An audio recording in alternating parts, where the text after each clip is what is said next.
2025. And Madam Clerk, will you call the roll, please? Commissioner Abraham? Present. Commissioner Bartleman? Here. Commissioner Jones? I'm here. And Judge Clymer. Here. Mr. Bartleman, you offer our prayer, please. Let us pray. Father, we thank you for the blessings of this day. We thank you for the opportunity we have to serve this county. Just pray for our workers, Father, especially for those first responders who have responded and worked hard during this flooding and other emergencies they go to. Father, just be with them and give them safety as they work hard to keep us all safe. And Father, we're just so thankful for what you do for us. It's in Jesus' name we pray. Amen. All right, will you stand and join us in the Pledge of Allegiance, please? I pledge allegiance to the flag of the United States of America and to the republic for which it stands, one nation, under God, indivisible, with liberty and justice for all.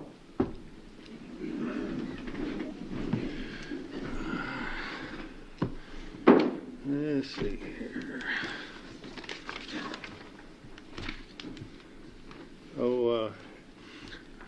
We've got some of the DES and Rescue Squad folks now that have been working hard for the last, since what was April 5th, I guess. Would y'all come up front here, up to the side here, please, and whoever's in the rescue or DES, and I want to just brag on you guys and ladies for a few minutes. I think one of the strongest parts of our community that makes us what we are is our first responders, the DES, the rescue squad, the people who are called out to help. And as we know, here in the last few days, they've been called out a lot. We have 2 paid people, and we have 36 volunteers. Just think about that, and the effort that they put in to leave their families, leave their own interests, their jobs, whatever. If you're a member of the community or you're just in the community, you don't have to be a member of the community, you have troubles that they can be called out and come help even in life-saving situations. And we've had some of that here recently. And so I've been taking a particular interest in them because of what they provide to this community with 36 of them, no pay whatsoever except the reward that they get from knowing that they're serving their community and some of the things that have gone on. Our rescue squad has responded to the young man who drowned down in Bandana back a few days ago, and they respond whenever they're needed to do whatever they can. And so I just wanted to recognize the entire group. I also wanted to recognize, and let me, I don't know, Rob, did you have a few words you want to say, or April? Sure. Okay, and I'll do the other presentation. Come up here. That microphone. Sure. Yeah, pull that microphone around there too. Yeah, sure. And me and Rob will be back up here in a minute to give an update on the flood. But Okay. My position as Chief Deputy VM also includes the position of being the paid rescue squad chief. And, lots of times me and Rob get the credit for what EM does. Our vehicles may say EM on the side, but it's these volunteers back here that step up. They do the work. And neither one of us would be able to do our job if it wasn't for them. So to all of you, and even the ones that aren't here tonight that couldn't be here for whatever reason, I just want to say a special thank you for all that you do and always answering the tones when they drop. And you'd think they'd learn to block my number in their cell phone, but when I call, they answer and say, "What?" And then they come, and they do it with smiles on their face. And so we're happy, thankful for them, happy to serve our community with them. And we're thankful for you guys for the support you give us on an upper level of leadership. So we thank you. You think, Rob, or you want to wait till the update? Okay. All right. And then there's one other, I want to do one other individual recognition. So, during the flood event, all these people have shown the dedication and leadership and courage that we've already talked about. There's one member in particular that has perhaps even gone above and beyond that. During April 5 to the 12th, Jeremy Shear responded to over 25 rescue calls. He played an instrumental role in rescuing and evacuating several people from high water and was a key player in the recovery of the drowning victim down in Bandana. While serving citizens of the county, like that was not enough, but he suffered his own damage to his home from the flood water. He put his needs and his family's needs, including children, adopted a no-excuse attitude, continued to protect and serve. He spent weeks assisting the EM personnel, Kentucky EM, FEMA, the Red Cross damage assessments teams, and continued to respond to calls for water rescues as his house sat in water. So that's strong. In recognizing and honoring his commitment and leadership, the officers of the McCracken County Rescue Squad have chosen to promote member Jeremy Shear to McCracken County Rescue Squad Lieutenant. And so, Jeremy, and let me do the honor. I guess just sit around in a suit. But to present you with the McCracken County Rescue Squad Lieutenant badge, and we appreciate everything you did.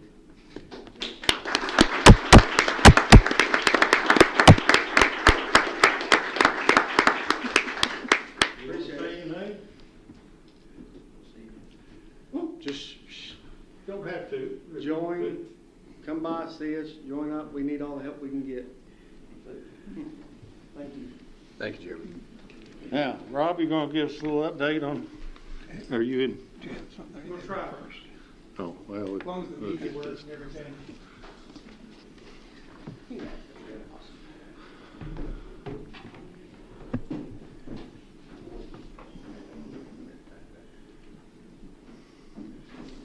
Kim, here to give you guys an update. As you guys, especially you sitting here in the commissioners, you get a lot of my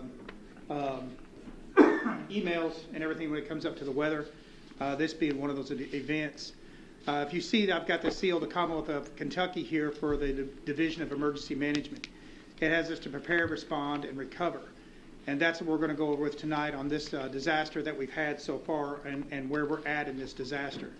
As you guys know, and this graphic is pretty familiar to you all, it comes directly from the National Weather Service. On March 29th, we started notifying the public that we were going to have a significant event. The first that came out said it'd be 6 to 8 inches, and the last forecast said 10 to 15 inches, as well as the severe weather threat with the large hail and the tornadoes. April 2nd came along. We continued to warn the public that things were coming up. We used the Paxton Media Group, being WPSD and the Paducah Sun. We were on the Weather Channel, NBC News, West Kentucky Star. J.P. Roberts was helping us with the traffic updates and giving out information as far as the weather and everything that was coming up. We also used our own McCracken County Emergency Management social media to push this information. And as you all are on the email list that I sent out to various people to let them know. That evening, as you can tell, that we had an EF2 tornado at 8:18. So I saw on TV McCracken County was silent about the flooding. That doesn't sound like we were. I work for McCracken County and I wasn't silent. I can tell you that. Okay. There's a lot of people that's in there that can tell you I'm never silent. So, especially Chief Laird, he can tell you all about it for all those years we worked together. But I wasn't silent at all. We pushed as much information as hard and as fast as we could. on as many media outlets as we possibly could to protect the public. We talked about it, asked about it. The email list that you all are on, you all share that. There's a lot of businesses and companies that are on that share that with all their people. So it's not just the 90 people that share on that list. That list goes out even broader than that. It's shared with all the employees at a Lowe's store. And it goes on from there, Western Baptist Hospital, different places like that. So it's shared out quite a bit that we try to get that information of what was coming. And we try to do that at all times. And so I saw on the TV that we blamed the city for this rainfall or this response. Did we blame the city for anything? No, sir. It's an act of God, and it's one of those weather patterns happening. I don't see anybody that we can blame for it. I didn't think so either. So it is what it is. Okay. Carry on. Thank you. Thank you, sir. The tornado came through at 8:18 p.m. on April the 2nd. It was an EF2. It was 114 mile an hour with, at one point, or it tracked 19 total miles, and it was 1,000 yards wide for its largest path. It came through Ballard County and entered into McCracken County, did a lot of damage in the western end of McCracken County toward the airport, damaging actually collapsing a church in that area, continued across McCracken County High School, doing damage there, as well as the area of Cimarron Cove, the apartment complexes behind Sam's. The last damage that we found, the National Weather Service found where it went out all the way to the Ohio River. It actually did damage to the, right next to the soccer fields at juvenile detention. It damaged some of their trees right there. So we were there monitoring the tornado and setting off the sirens as the tornado was coming right beside our office. This is a picture that happened earlier that evening, and is a shelf cloud that was going through with some rotation to it that eventually became a tornado in Massac County. And this was taken directly outside of our office. And just so you see somebody standing out in front of it, that is going away from us. It's actually across the river at that point. From my office, that's across the river and going the other way. So that's a safe place to be. Damage, this is the church that we were talking about. That's the damage to the church. And that is the path of the EF2 tornado that came through McCracken County. It was a record tornado breakout. It was the first time since November 17th, 2013 that we were at a level 5 out of 5 severe weather risk. We were advising people this. The Weather Channel with their Torcon system had us in at a 9 out of 10. So we knew it was a very significant event. 23 tornadoes touched down in our region, which set a record. It broke the previous record of 21 in May of 2003. The response. Our first responders started responding immediately to an overturned semi on I-24 immediately after the tornado passed through. There were damaged homes. There were blocked roads with trees and different things down, broken utility poles, collapsed church building. Members of the road department, the sheriff's department, all of our county fire departments, and rescue workers worked all night long and throughout the next day just to get the roads opened and make the unsafe safe again. As far as preparation, as soon as that we were working on this recovery part of the tornado, we started pushing media out again that this was not the worst of the storm. We started the media group, the National Weather Service for several days. I'm not the National Weather Service, but the Weather Channel for several days, trying to push as much as we could to let everyone know that the worst is yet to come and that flooding is on its way. We did these interviews, the Weather Channel, NBC, anybody that we could get to, information out. J.P. Roberts manages our social media accounts as well. He was pushing everything through the West Kentucky Star and through our social media. We, for those residents that lived in the low-lying areas and the flood zones, if you didn't know, we pushed through an interview with WPST, we pushed out information saying if you don't know if you're in a flood zone, well, you could call our inspections department and speak with John Colson. And John was on board to answer their phones, and several people called and to find out if they were in flood zone or what the elevation was, or if they were at it, were going to be their houses were going to be flooded. So we tried to help our citizens that way before the flood started, and that was on April the 3rd. And that's just a picture you can see there of we were doing interviews with the Weather Channel. That's David Shepard, where he was talking about speaking on the, not to go around any of the closed roads and to stay out of the backwater as much as you can. And he was explaining the science of that. And I'll let April take over for the flooding event. Sure. So in this disaster, we had two separate events. We had the tornado event that Rob has just spoke about, and then we immediately moved into the flood event. On Friday before the flood hit on Saturday, I was on a family trip and coming back with 2 teenagers, 2 toddlers, and my mother in the car. We were on multiple conference calls with the governor, KYEM director, Rob, different people. So lots of publication was going out about what was coming, what was expected across the Commonwealth. And it's real fun to have to hit mute when you have that kind of background in your cars. Our McCracken County Rescue Squad is comprised of 8 officers, 23 members, and then we have some EM volunteer deputy directors. These men and women covered all the response that we're fixing to go over and handled all of the emergencies this past week. So on Friday, April 4th, squad members began staging at rescue headquarters in preparation of call-outs.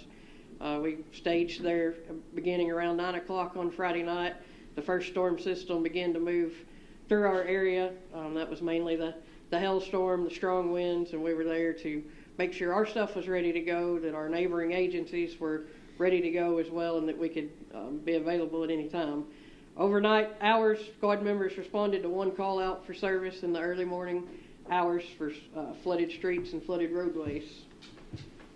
Saturday morning, city and county leaders met together. We had a meeting there at the EOC, and then myself and Assistant Chief of the Rescue Squad, David Shepard, traveled to Barkley Dam. While there, we picked up 54,000 sandbags and brought back here to begin a sandbagging operation. We did that in conjunction with the McCracken County Road Department behind the soccer field. Ourselves and them set up a area. Rescue Squad members manned a command post so that when you would pull in, residents would stop at the command post. We could view their driver's license to make sure they were McCracken County residents. They could give us their address and let us know how many sandbags approximately they would be receiving, because all that has to be accounted for FEMA and different damage assessments. At 4:43 p.m. that afternoon, McCracken Rescue Squad members received their first water rescue call out. This was for a vehicle that was trapped in the water.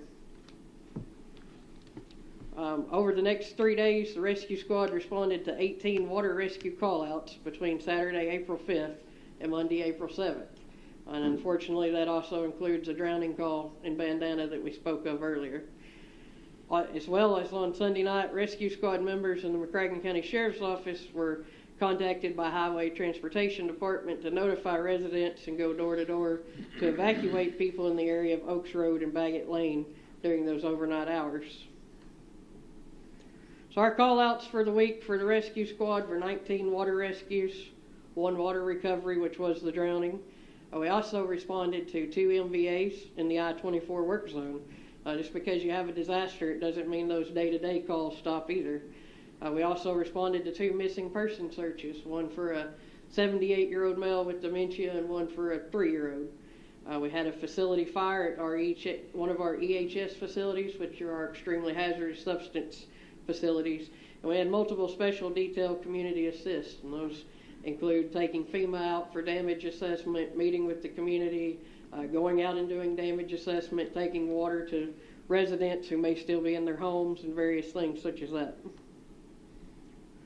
Rescue personnel also played critical roles in assisting McCracken EM with damage assessments. Members assisted FEMA, KYM, and Red Cross personnel in showing them the damaged areas.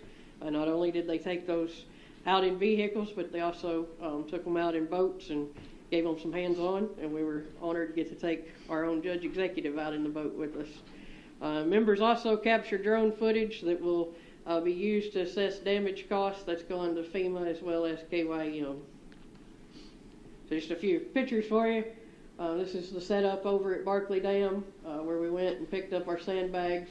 with the Army Corps of Engineers. You can see they're loaded there in our technical rescue trailer. These first few photos are from the night we started the water evacuations. This picture here in the corner, the water to get to that location was actually deep enough that we had to call National Guard in and work in conjunction with them as well to be able to access that house. Some more there of our different water rescues out in our Zodiac boat. We also worked with multiple agencies such as Concord Fire Department and Reedland Fire Department. We spent a lot of time with them. And then that there is from Sunday afternoon. We were able to take the drone out, get the drone footage that will be turned in, as I said, for damage assessment. Okay, so let's finish this up. This was, an entire county effort. There were times that it didn't matter what uniform somebody had on. Everybody was working as a team. We had guys who were cutting trees, sheriff's deputies that were cutting trees, road department guys flagging traffic. It didn't matter. Everybody was doing it. It was just a job that needed to be done, and it didn't matter who you were. And the first responders, the counties, the volunteers, and I don't like to use the word volunteer. It's an unpaid professional. And if you guys get to be around these guys, if you could spend some time with them, they will truly inspire you. I get paid to do this job, and I'm almost ashamed when I'm around them because of the hard work and the dedication and the loyalty to this county and the citizens of this county that they do, and some of the things that they have to go through. And Commissioner, you and I were talking about it, and how some people, the verbal abuse you have to take at times, and it just breaks my heart to see, for me it's one thing, I'm paid, it's my job. But when I've got a volunteer that's being verbally abused, it just goes straight through me. These guys inspire me. They're the best of the best I've ever worked with in my entire life. And I've been working in public service and been in this type of work since 1987. And I can tell you they are the best of the best. And we are truly blessed as a county to have them out there every day and whenever we need them. And that's all I have. April sent me a list of the people, the agencies that responded to the drowning down at Bandana.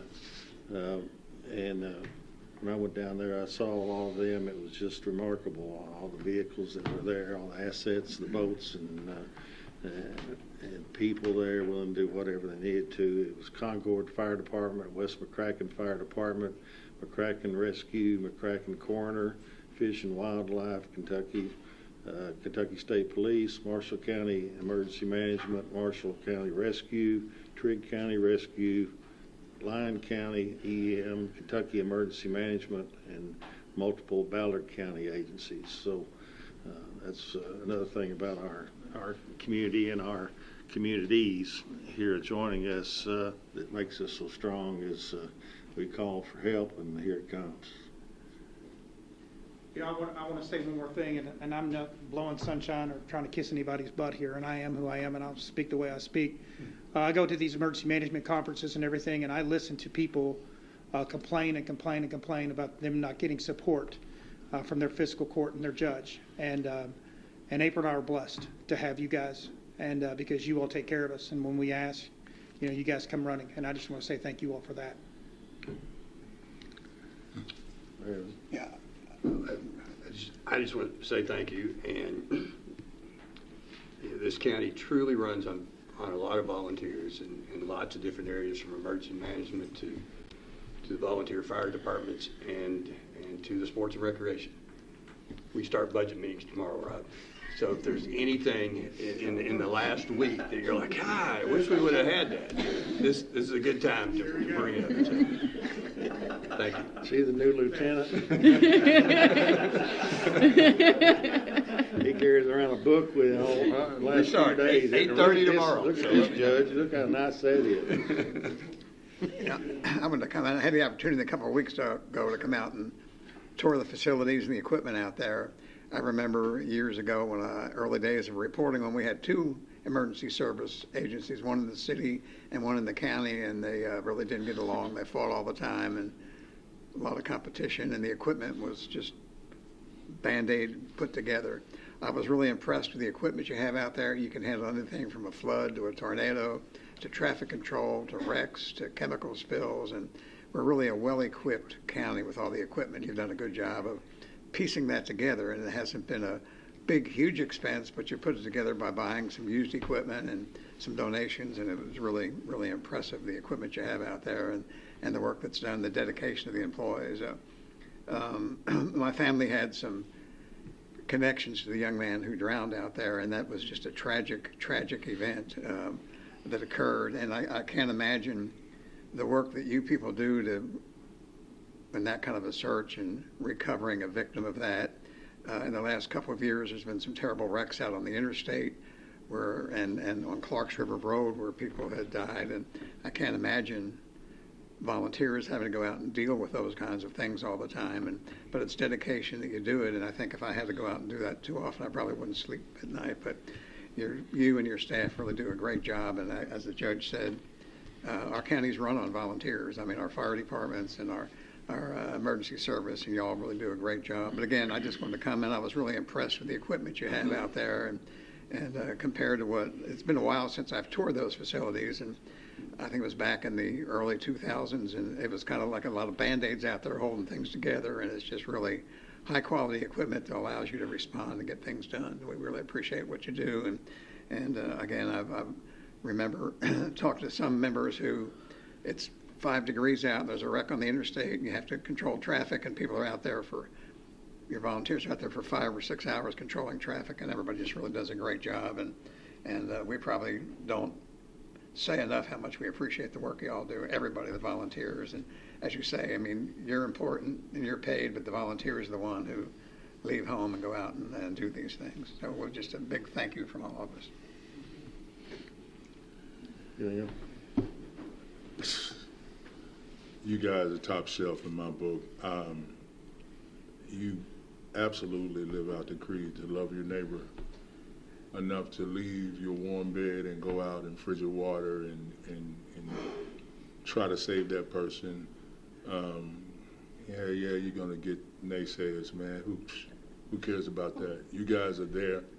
You do the job, and we're fortunate to have you. And I guarantee you, there's a lot of people in this city, in this county, you guys are taking for granted.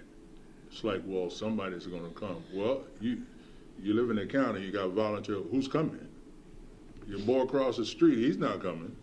But these guys down and around the way, they're going to be there. So I appreciate y'all. And when preferably when this airs, there's a lot of folks going to start paying attention to the work that you all do, which would hopefully encourage some other folks to volunteer as well. Yes. All right, thank you, Rob. Thank you, everybody. I do want to say also we have somewhere around 3,000 filled sandbags at the Emergency Operations Center out off Coleman Road. If anybody needs them, go get them. They're free. We're going to either have to just store them somewhere. There'll be another flood coming. I as well acknowledge it. But those sandbags deteriorate after a while. We may store what we don't give away, but if you have a need for them, you know, flood and emergency type need, you got a place you want to store them yourselves, that sort of thing. They're there, and we can get people to help you load them if you have difficulty loading them as well. So there's that. Now we've got is Mike Wicker here. Mike wants to make a presentation.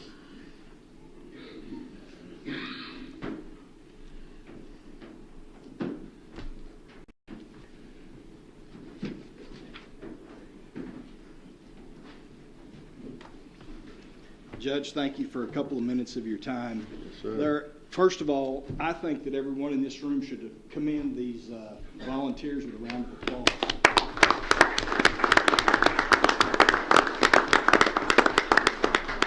And it's kind of twofold because as of July the 1st, I will have 30 years as a volunteer, as a firefighter and EMT in Ballard County. but I'm a representative for Woodman Life here in Paducah.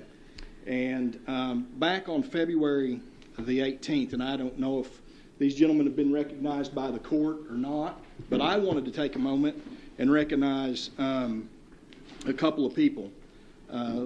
Sergeant Derek Pugh, Sergeant Ryan Burrows, and for unforeseen circumstances, Ryan couldn't be with us tonight, and a local citizen, actually, because he allowed the sheriff's deputies to commandeer his boat to conduct a life-saving rescue in swift water in February. So, first of all, I would like to thank Adam Clark. Adam, thank you. Thank you. Appreciate it. And then next, I would like to recognize Sergeant Derek Pugh for his work as a deputy, and Sergeant Ryan Burrows, who's not able to be with us tonight. As a volunteer, I understand what it's like in emergency services. Neil and I, April and I, have worked together many times throughout Western Kentucky in many different ways and capacities. Thank you guys again for your service. Derek is paid for what he does, but Derek, thank you so much for what you did. I appreciate you. And I'd be amiss if I didn't thank the McCracken County Sheriff. Brian, thank you very much for allowing me this opportunity. Appreciate it. Thank you. Thank you, Judge. You bet. Sure. I have a certificate for Mr. Clark as well, and I'll just read this real quick so everybody knows exactly what Mr. Clark did.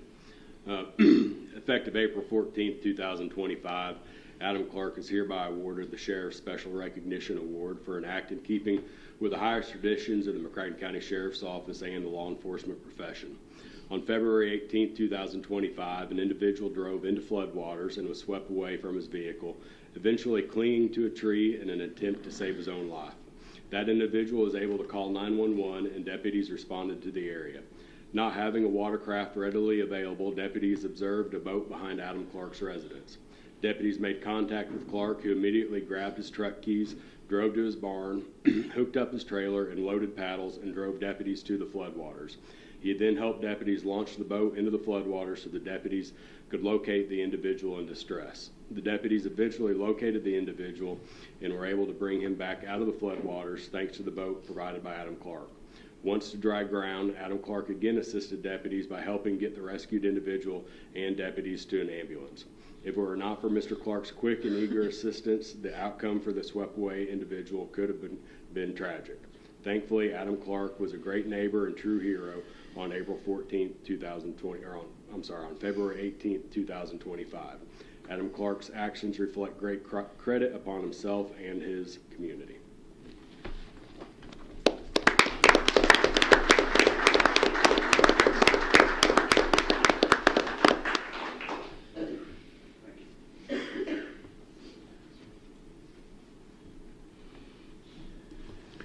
Just to wrap up the flood part of this meeting, what we're going to do is we're going to try to put together a group of people who have expertise in floodwater, local floodwater, flood wall operation, flood wall gate operation, pumping water, all the hydrologic type things that go on in our area. Get that group together, and we want to go line by line to see is there anything that we could have and should have done differently? Are there things that we did that we shouldn't have done? Full, wide open, if I'm to blame, if somebody else is to blame. We're not looking for blame, we're looking for fix. What can we do? This is just a catastrophic flooding event.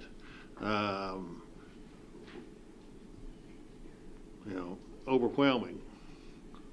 But I think certainly I didn't blame anybody. I don't know that there is anybody to blame for anything. I haven't seen anything for anybody to be blamed for. But if there is, I don't care about what their name is. I just care about if somebody didn't know or whatever happened. If there's something we need to fix, we're going to do it, because another flood's coming. We don't know when. We don't know to what extent it'll be. Other emergencies as well. But right now I want to focus on this flood because they recur. It's the same people pretty much. Every time there's a flood, it's the same people that have the problem because they live in a low-lying, flood-prone area. And so I've had people anywhere from being very upset with me because we didn't do more to people say, hey, we've lived here for years. Every time we see a flood coming, we know it's okay, here it comes, and there's nothing to do except try to get your goods up high or get out and do whatever they can do. So we need to develop a strong plan. We have a emergency plan. It hadn't been reviewed in at least the time that I've been in office for 7 years, almost 6.5 years. So let's take our plan, run through it with professionals that can advise us, and we will get that information together. And then I want to, if we want all of us to meet with the public, put this group of people out and let them talk about what this event was. Where did we do good? Where could we have done better, if any, and that sort of thing. And of course, a lot of times it depends on assets and money and are there things that we need. Because this is public safety, this is protecting our people. And so if we need to spend some money to get assets to these people that are volunteering their time, then we do that. And it'll provide them the equipment, whatever they need, and protect our people that need the protection. So I pledge to you we'll do that. And we'll get to the bottom of it the very best we can and figure out what needs to be done. And if it's something different, we'll do that differently. So I don't know exactly how much time that'll take. Some of this may be federal government people, maybe state government people, pulling those things together. You don't do that like tomorrow. And so it may take a little bit of time, but hopefully within just 2, 3, 4 weeks or something like that, we can get that together. We can have that information, and we will put it out to the public that if you want to come, we'll also put together, information and get it publicized, put it on our website, put it in the internet so people can look at it. Maybe there'll be recommendations to individuals or businesses that they can do too. So we'll be very responsive about that. We'll be very open about it, and I think it'll be something that'll really be helpful. If we were to find that there was really nothing more that could be done, I'm not saying there is. Maybe there's a lot of things we could have done, should have done, shouldn't have done, but at least we will know, and we can be prepared for the next time. And if there's things we need to tweak, assets we need to look at, that sort of thing, we look at that too. So, Judge, just follow up on. I think it's always appropriate after events like this to grab your team together, look at what you did positive, look at for the things that you can work on. Kate will understand this. In football, we call it a film session. You go back and you're not pointing fingers, but you're identifying some areas that we should brush up on. And usually, it's been my experience when it comes to county, city government, us taking the initiative on doing that and then reaching out maybe to the state or the federal level and their representatives. Like, this is what we're doing. So anything you guys can help, put another set of eyes on this.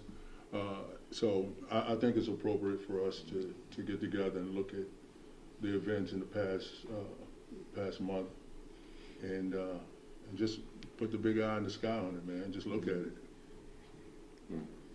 I didn't mention, I'll certainly invite the city to, was there an integral part of this as well, and I suspect they'll want to be involved with that too, so.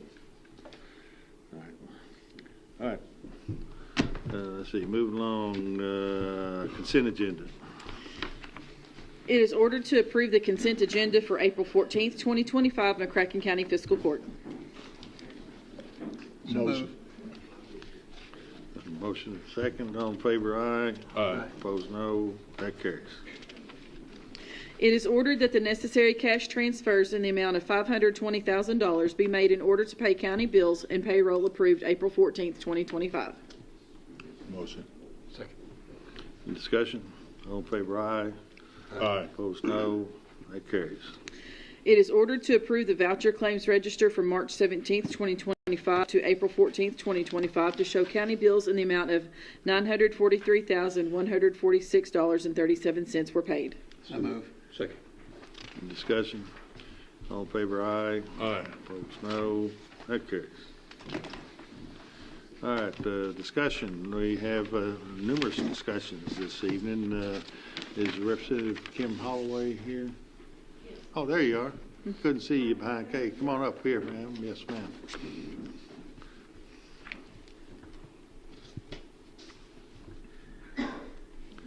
Representative Holloway's are, well, now, you've been on now for, what, a year? Oh, good, no, 4 months. 4 months. 4 I don't want months. to Just take seemed a- like a year. That's, well, it's gone by very quickly. I just finished my first session there in Frankfurt and just wanted to stop by tonight and introduce myself to everyone in the fiscal court. Of course, I think I've met everyone at the table up here, but just wanted to extend my thanks to everyone for the opportunity and also to make sure that everyone knows I'm available at any time. I represent about, I would say about 25% of my constituents are right here in McCracken County, mostly through the Lone Oak area and up through the Burger Road area. But I want to make sure that I'm offering the same level of representation to McCracken County as I am to Graves County, where I live. And just to make sure that everyone has my contact information if you don't already have it. If you'd like to reach out to me at any time, I'd be happy to help you with whatever I can. And I'm thankful for the work that the emergency personnel has done for McCracken County the past couple of weeks. And did want to say something about Miss April. I think she might have already left the room, but I recognized her face when I came in because she was one of the first people to show up after the tornado that we had in 2021. She was right there at the fairgrounds telling us that if we didn't stop giving all of our supplies away, we wouldn't have any left. So she was there to get us in order, and we are very thankful for that. And I was not expecting to see her face again tonight. But again, thank you for welcoming me to the meeting, and just wanted to, again, extend my gratitude and to make sure that everyone knows that I'm available to work here for McCracken County as I am for Graves County. Well, thank you for taking time to come visit. I do want to say, I want to thank you for coming. It means a lot. Yes, sir. Yeah, we're one of, I want to say 7 counties that are actually split up in more than, split up in order for, Yes. because there's 100 of you and there's 120 counties, and some of the counties have to be split up. So Certainly. we have four representatives. But sometimes we feel a little forgotten. I in bet you do. solution. I bet you do, and that's why I'm here. And I want to thank you for coming. And I know that you met with Commissioner Bartle and I in did. February. I did. And just for listening to us and Yes, sir. understanding the county issues Sure. that are important. Thank you. Sure. Well, I can't promise that I'll be here at every meeting, but I do hope to be here from time to time, Right. and at least to be a passive observer. I don't need to stand up and give a speech every time, but just to make sure that everyone knows I'm available. Well, you wouldn't want to come to all of our meetings, but just reaching out means a lot. Yes, to sir. us. Thank you. Thank you for having me. Well, if you have insomnia, you can play it back, record it, and play it back. Well, they are, yeah. They're wonderful to watch. You got nothing else to watch. Thank you. Thank you. Thank you. Let's see, Paul Friedlander. I'm here, but Chris Perkins is going to do it. You have Chris. Oh, okay, all right. Got a rural secondary road presentation. Good evening. I'm a new hire here at the district, but hope you don't bite into me too much on this. Are you the one we get mad at when you don't do what we want? Probably. Sure. We'll get his contact information.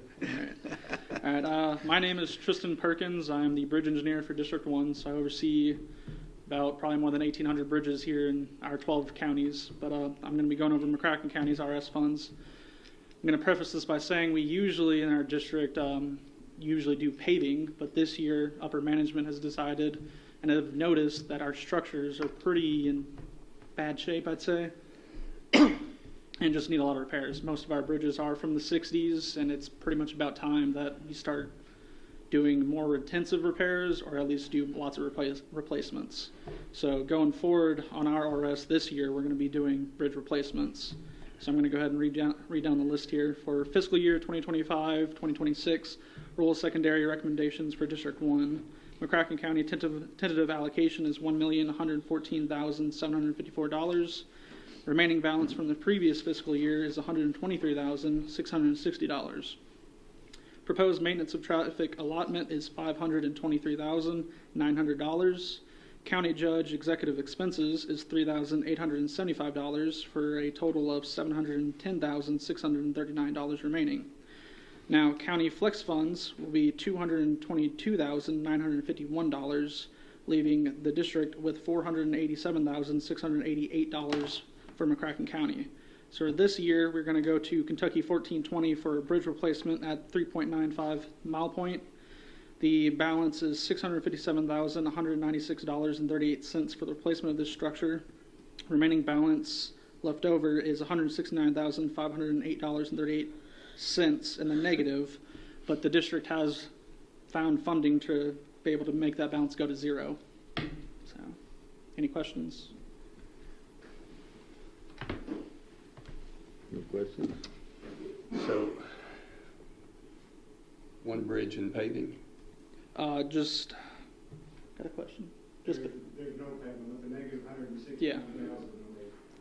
I think that we will be able to replace that structure. Mm-hmm. Kentucky 1420. So primarily a bridge. Yes. Where's 1420? Number Road, I believe. Where? Number Road out west of it, I believe. Yeah. Going out.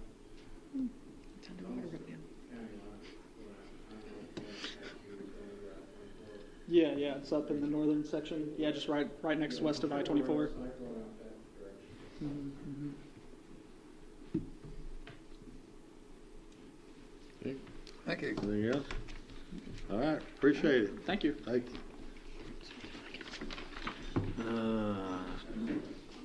The Sheriff's Office presentation. Oh, there he is. Sheriff Norman.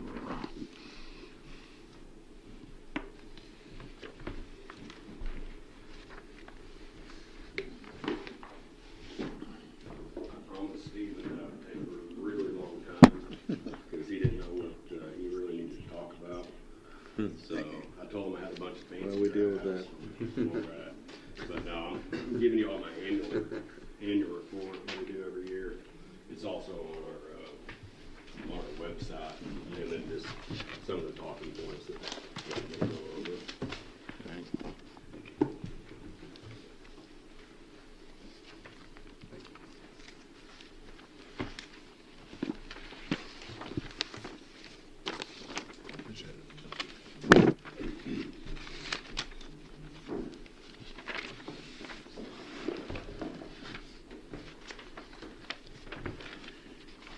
You all know most of this information that I'll go over, so I'll breeze through the majority of them and just kind of give you an update from last year.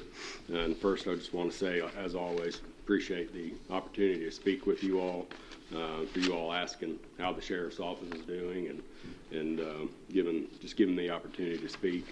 You know, the Legislative Research Council has identified 4 main duties of the Sheriff's Office in Kentucky, which is tax collection, election duties, service to the courts, and law enforcement. During the 24-25 tax year, we collected approximately $49 million in your tax money, which was then dispersed to 14 different taxing districts. And as you know, we fee pool, where the commissions from each tax is transferred to the county.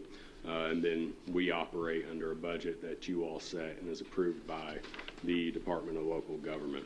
I want to point one thing out, that $49 million did not come to the county. Correct. Approximately 10% of that goes to the county, Yes. the rest goes to the Correct. school Yeah, that's board, just- state. yes. I don't want somebody to think that we have Yeah. $49,000 in the bank. That's from just that, what so. we collect Right. as a sheriff's office. And you collect the taxes for all those agencies. Correct. but Yes, sir. I don't want somebody to think that we have $49 million that comes directly No, to the county. the We have- fees is what goes to the county. Right. Yes. We have about 4.9 million probably from that tax collection. The election duties is also part of the sheriff's office duties.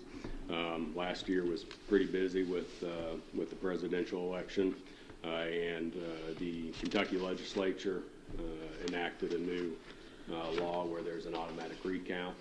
So that added a little bit of time, as the clerk's office knows. But they do the majority of that. That's just one small part of the sheriff's office. A big part is courthouse security, as everybody sees. When they come into the courthouse, there's two parts of that. It's at the front doors and the actual physical security of the courthouse, and then the actual courtroom security, as well as transporting inmates from the courthouse to the jail, and from the jail to the courthouse. In 2024, almost 200,000 visitors came to the courthouse, which averaged about 16,000 per month. We inspected over 4,400 vehicles last year, which is another duty of the sheriff's office, which we collect fees from, which then go to the county, and that's set by state law. Courthouse security located 4,600 weapons. They either trying to come into the courthouse or How many? 4,600. That's and when they term weapons, that doesn't mean guns. That's knives. There have been some guns, but knives, anything that can be used as a weapon. A lot of people will hide them under bushes or something, and our courthouse security finds them under bushes, that sort of thing. Transported 5,400 inmates from jail to the court. They hide them under bushes to just pick them up later, you think? To pick them up later. They don't want to walk back to their car or something like that. But sometimes there have been occasions where they hide them, thinking that the inmates might walk through. We've had them on occasions where they'll try to hide them by the staircase, where inmates come from the jail to the courthouse. And About how many times does that happen? it happens a couple times a year. One of our court security officers will find it tucked behind by the stairwell, or another courthouse employee will see it as they're walking around and think there's something odd, and or other contraband, not always a weapon. Let me derail just a minute from your report, because we got a representative here. Mm-hmm. So how many times you have to transport inmates from the jail, Yes, sir. handcuffed, Yes, sir. over to the courthouse? And you do that twice a day, 3 times a day, all the time? Constantly, up to, depending on what how many the judges want, anywhere from 2 inmates to 80 to 90 inmates at a time. And that's about half of a football field, not quite, third of a football field? It's from the jail to the courthouse door. You're talking, depending on which door, 60, 70 yards, upstairs, that sort of thing, with extremely bad cameras. And you've got 20 or more inmates handcuffed together in this? They are not handcuffed together. They're shackled. Shackled? They're shackled individually. We typically have anywhere between 2 to 4 court security officers, depending on. So they're not handcuffed together, but there are a number of them at a time transported? Correct. Up to 80, depending on how many the judge wants. Okay. And they're pretty vulnerable at that time, right? I mean, if somebody were mad at them. Yes. There's no wall separating them. It's a roadway. Right. Yes. I mean, a Ford Pinto could take out one of them, right? You wouldn't even have to have a gun. Correct. We have a stop sign. All right, you got a stop sign. It's fair to say it's a security situation. If you were designing a security situation, it's not what you would design. It's less than ideal. Right. Yeah. Okay. I made my point. There's no barriers or anything. We had 26 courtroom or courthouse incidents, whether it was a fight or some other incident that court security officers had to get involved. Courthouse security officers also led a food pantry drive in December where they stocked the local food pantries.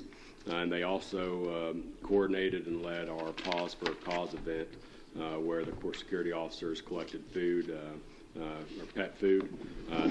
During that event, they collected over 5,800 pounds of pet food and other treats. And then those items were distributed to 11 agencies in our local area that needed them.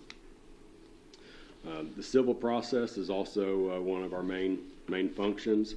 Last year we served approximately 5,000 court papers.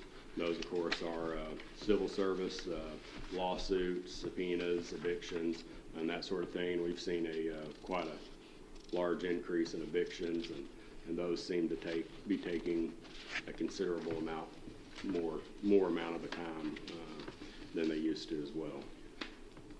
Transports, as you all well know, is one of the things that we have to do as well. We have 2 transport deputies. That's pretty much all they do. We sometimes utilize a private transport company. We utilize them depending on the location and our personnel constraints. Last year we had 601 transports that we had to do. Then we have our law enforcement function, which takes up the majority of the sheriff's office. That's our patrol division as well as our investigations division. And our investigations division is broken up into our general and our drug division. That next page, it just kind of shows a breakdown between us and some other counties in Kentucky, where kind of shows our activity versus other county activities, shows that we are extremely active as a county. Let me ask you a question about why are some counties like Campbell and Oldham, why are they so low? Because they're bigger counties than us. Campbell does not have a law enforcement division for their sheriff's office. Oldham County is not the primary law enforcement. They have multiple law enforcement agencies in that county. Is there another police agency that covers the counties? Yes. So it's not the sheriff's office. They have their own, like, correct. Oldham County Police or whatever they call them. Correct. Okay. Yes, sir. It's not that the crime rate is so low. It's right. different. Campbell County does basically civil service. It'd be nice to have 3 crimes in Campbell County. No, that's not the case. Would you remind me what the last 3 field info, JC3, and crisis was?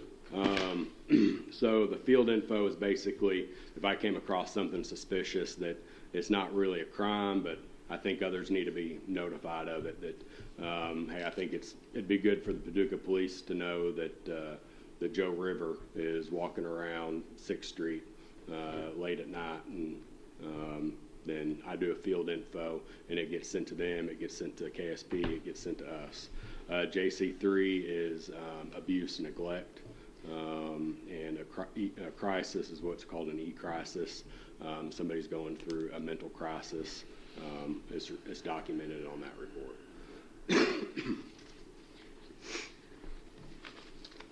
Thank you. Our patrol is divided into 3 shifts. In 2024, we had just over 44,000 calls for service. This is the most we've ever had.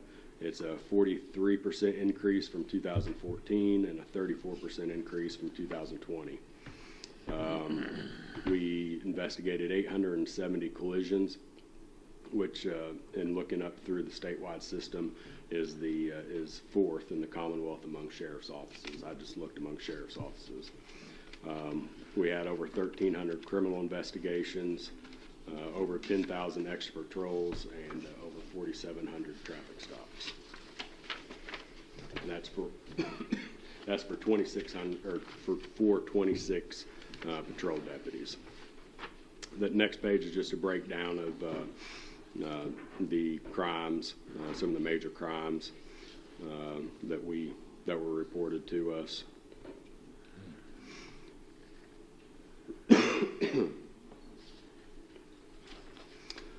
the next page is collisions, which is always on people's minds. There is a slight increase in collisions in 2024 from 2023.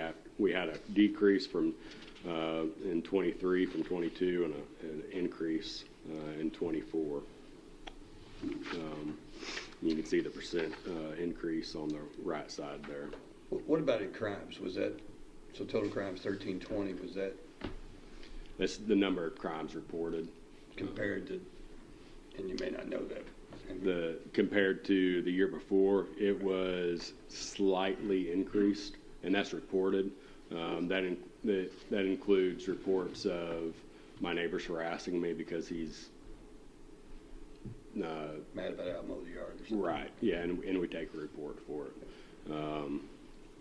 So the actual numbers, those graphs there, those are ones that we have actually taken reports for, and are pretty would be pretty accurate ones that we charge people with. Like assaults, 281, auto thefts, 45. So that might be something if we could compare, because you've talked to all of us. We know you're interested in expanding the number of deputies, right? Correct. So, and we're going to talk in the next few weeks about that. Yes, sir. So, comparing where we are on total crimes might be something we'd be interested in. Right. Going back 3 or 4 years. Like I said, collisions gone up a little bit. Fatal collisions, injury collisions gone up. And looking at these numbers, what was interesting was the collisions involving commercial vehicles actually has gone down just a hair. That number's not on here, but in looking at the numbers, that's what I found. We had 12 total fatalities, 11 fatal accidents, 12 total fatalities in 2024. The top collision roadways, most of them stayed the same from the previous year. They changed positions a little bit, but US 45 led in 2024 with 94, followed by 60, followed by both west and eastbound I-24. Do you know off the top of your head where Clarks River Road crashes, did they decrease after they did the construction out by Harneds and lowered the speed limit? I know lowering the speed limit doesn't mean people are going to slow down, but they did slow down some. I believe it decreased a little bit that year. I can't remember when I did this if it went up or not, but I don't think it definitely didn't increase from 23 to 24. I mean, it seems to me the number of serious accidents have decreased because we were averaging one fatality a year for the last 5 or 10 years out there, and I think I don't know of any really serious accidents out there in the last year or so. Not on Clarks River. We had one further out on Kentucky Dam. So, no, Clarks River has been better. So 100 more accidents, collisions that you deputies had to work in 2024, 2023. I'm not just trying to give you homework for no reason, but when we meet, I'd be interested to be able to compare that maybe over a 5-year period. Right. Yeah, and I have those numbers. I figured you do this. You give it to us. Yep. Yeah, I just didn't want to overload tonight. So far this year, if we stay on the same pace, we will have an increase of 15-20% calls in 25 from 24. This is about the same as I was projecting last year, and I think we ended up having 7%. So I would say we'll end up 7 to 10% higher in 25 than we did last year. And again, same thing I said last year, on average, the time spent on the calls is just taking longer. The mental health crisis is not getting better. you can see it on the news, but if you spend an hour on the street, you get a real good feel for it. And deputies are dealing with it every day, probably just about every hour. It's real and it takes a long time to deal with. There's no good answer for it. And I suppose that's almost an entirely new court remedy that didn't exist 6 years ago. Yeah, in my opinion, the crisis has gotten worse, but the problem has always been there, just not to where it is now. The problem in the past, the way we dealt with it, was jail, or several years ago, I've heard people we'll put them in another jurisdiction. But jail's not the answer. Jail doesn't have the facilities to care for them. They get right back out anyway, and we're dealing with the same issues hours later anyway. We're just pushing the problem off to another time. I assume that investigation now is a little more intense. Correct. From a standpoint of what you got to write, what you got to report, what you got. You're eventually seeking a warrant to take away somebody's freedom. Yeah. It's there's different ways, different steps to go depending on what you're going to do, and depending on the information you have at the time. The deputy may know that this person needs treatment, but they're not saying the right things, so there's nothing they can do. So we're going to be out with them again in an hour, and there's still nothing they can do because they're not saying the right things. And so there's steps that we would have to take out a warrant at some point. Or they do say the right things, and then the deputy or two deputies is stuck for 4 hours with that person, waiting for them to be evaluated. Or if they're lucky, the person voluntarily goes to a hospital, and there's no issues, and the hospital can evaluate them there if you're lucky. Sometimes these calls take anywhere from, an hour to 8 hours. And you can't walk away from it. You can't, not only are you leaving them hanging out to dry with no assistance, but then you're leaving the public, out to dry too. So they're very tricky, and it's becoming a lot more prevalent, unfortunately.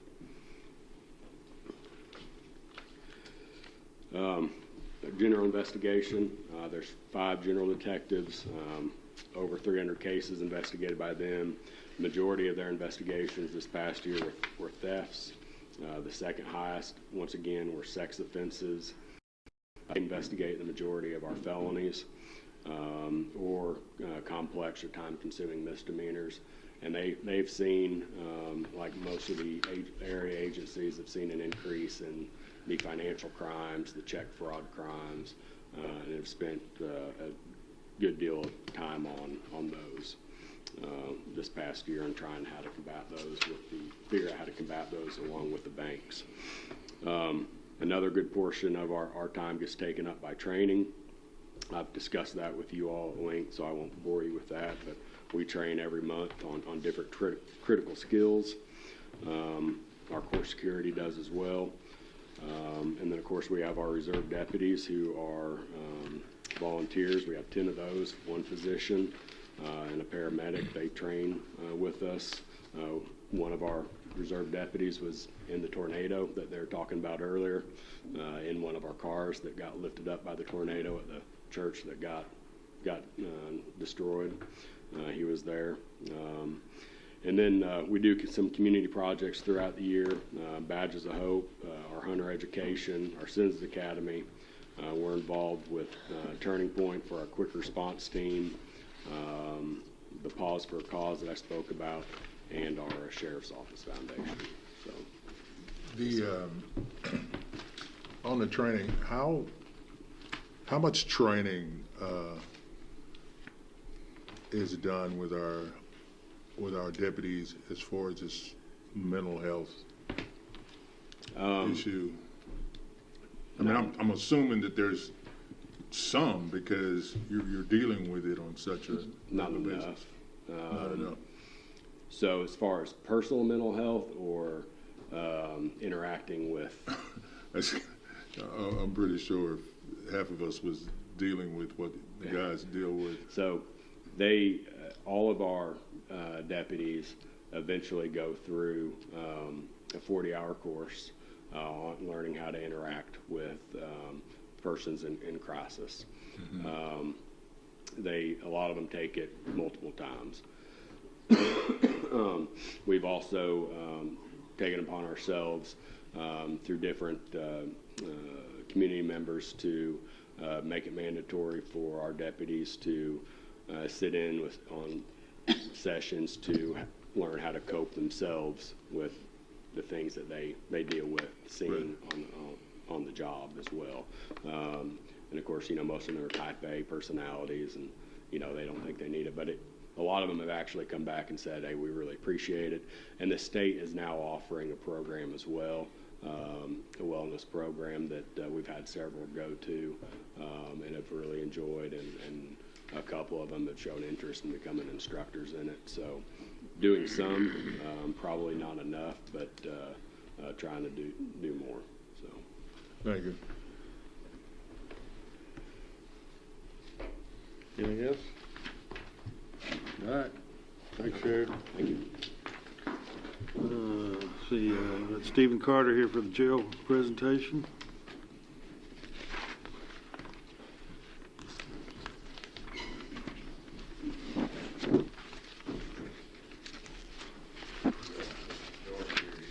Thank you.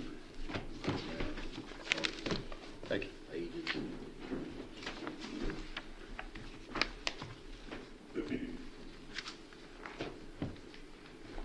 So as of today, we're holding 424 inmates at the main jail. 248 of those are McCracken County inmates. 165 of those are state inmates. Could you give us those again? What were those again? 424 are what we're holding. Okay. And how many were state and how many were county? 248 are county. By county, you mean potentially But could turn into state. could turn yeah, into state, awaiting but they're pre-trial. Pre-trial, yes. And we pay for the pre-trial. Correct. 165 state inmates, 10 are Livingston County inmates, 13 are federal, and 20 are Graves County.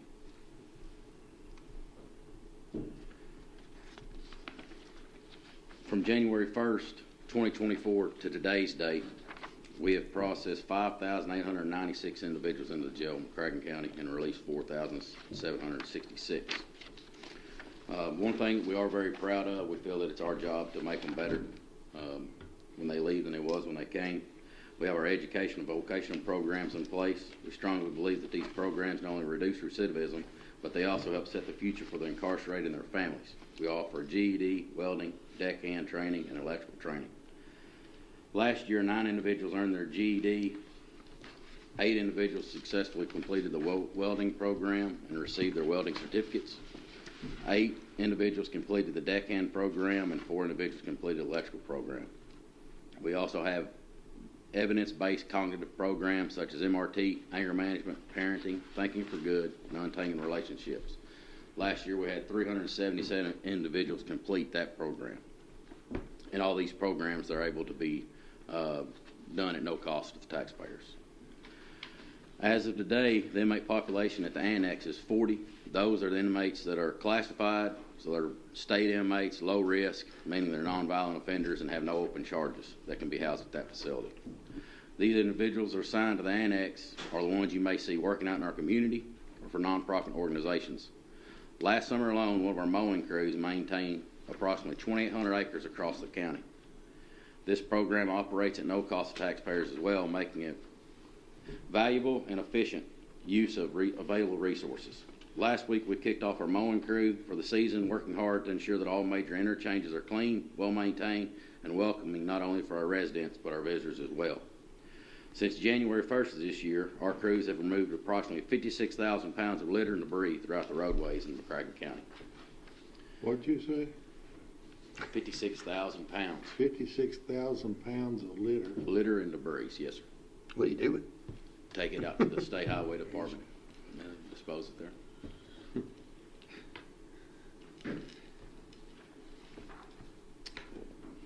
Well, Laura, I know you were a big proponent of taking care of the exits, making our exits look better. Look really good. Actually, today they just finished up the 16 and started the 11. So Thank you. We needed it. I think it looks very well. It looks a lot better than our visitors, for sure. Thank you. That's the Eddie Jones crew. Eddie Jones crew. Some projects we was able to complete last year with your all's help.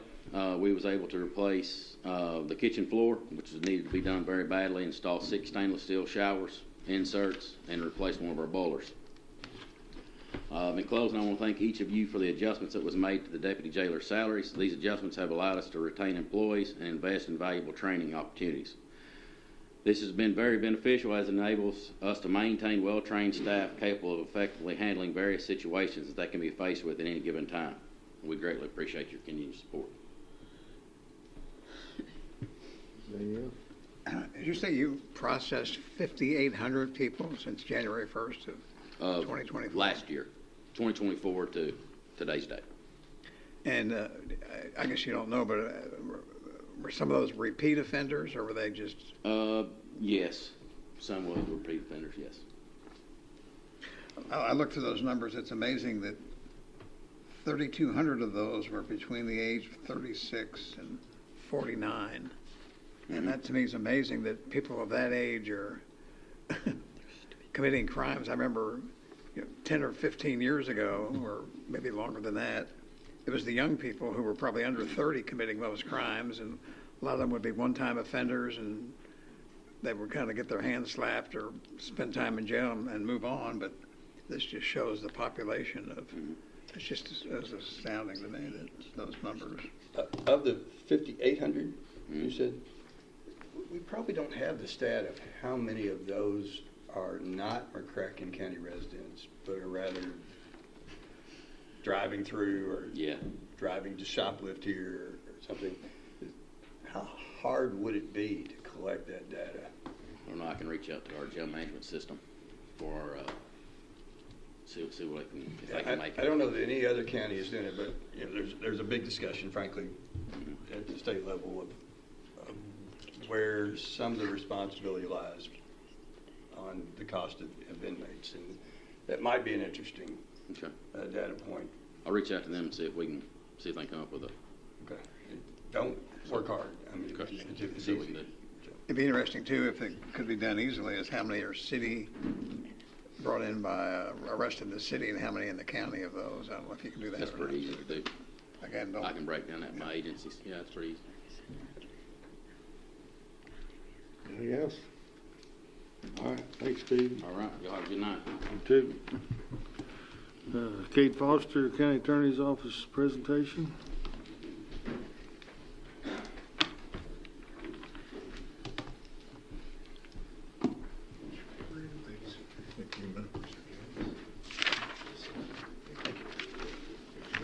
Thank you, sir. Thank you.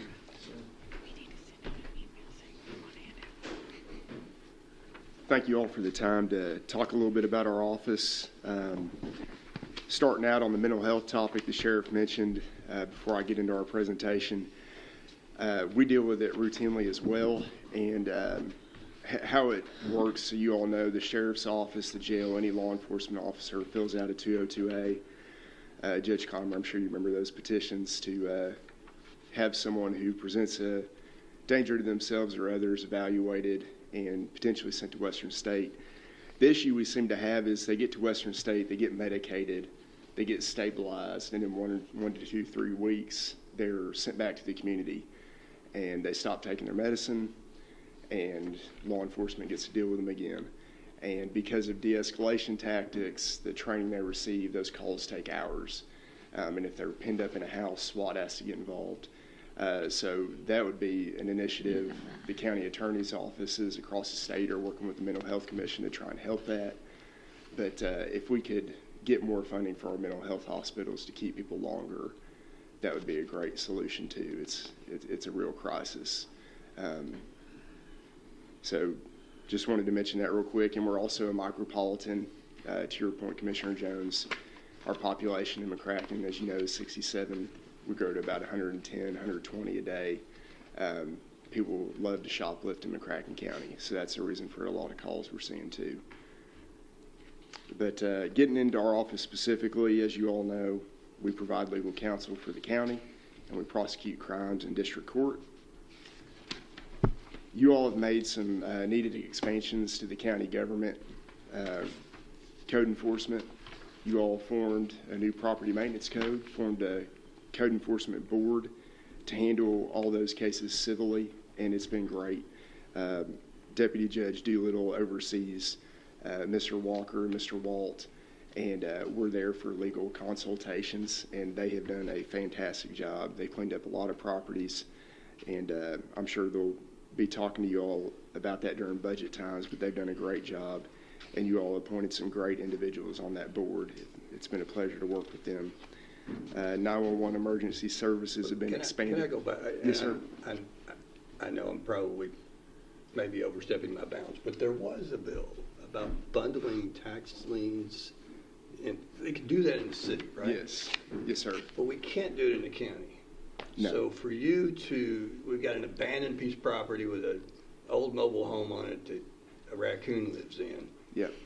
You can't put it with 9 other properties and do one foreclosure and get them all. You've got to do one at a time. Case by case. Each one has a filing fee. It's very expensive. So that bundle legislation, you'd give a thumbs up to Yes, that. sir. The county attorney that was wanting I'm getting to the point quick. Yeah. Steve Gold was the one pushing that, and it was a great bill. And It was filed a little late, I yes, think, sir. this year, but yeah. it's And the gaining mass steam. foreclosure Right. name tag scared people off. So maybe some marketing and helping people understand what we're trying to do would help. But basically, this abandoned property that we need to put back into the market, and we need to use the county to do that, it would be a big help. Absolutely, because it goes into the state. The heirs don't want to fool with it. They live in California, Florida, and it just sits there, and people go live there who shouldn't be, and sheds and all sorts of stuff. So we see it all. Yes, sir. You're probably the wrong person to ask, but what's the downside of bundling them? I mean, is there any good argument why not to do that? I haven't heard one. As I said, you're the wrong person to ask that. Yeah, I think people are afraid it comes off as big government-ish, taking private property, but in actuality, it just cuts down on the red tape to get it back in productive hands. Every member of the bundle still gets the same due process, right? Yes, sir. And you can the judge can parse it out if he wants to, right? That's right. Yep. So you're thinking if there were a legislature, just by chance, listening. Yes. It'd be a She's good deal. listening, she perked up on me. So moving on, you all expanded our 911 emergency services, which was much needed. Working again with Deputy Judge Doolittle, the city legal team, and the new 911 appeals board. We've had very few of those. It's been great. Most people understand the process, the need, and have been paying that bill. I'm sure you all have gotten a few calls, but it's been pretty smooth sailing in that department. For the occupational license fee, new tax administrator's office was created. We have a small role in enforcement. We send enforcement letters. We've threatened a few lawsuits. We've taken out just a few criminal complaints, and people have been really receptive to Ms. Hannah's persistence and her team. So that's been a great change.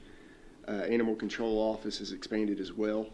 Y'all have doubled that, and it's much needed.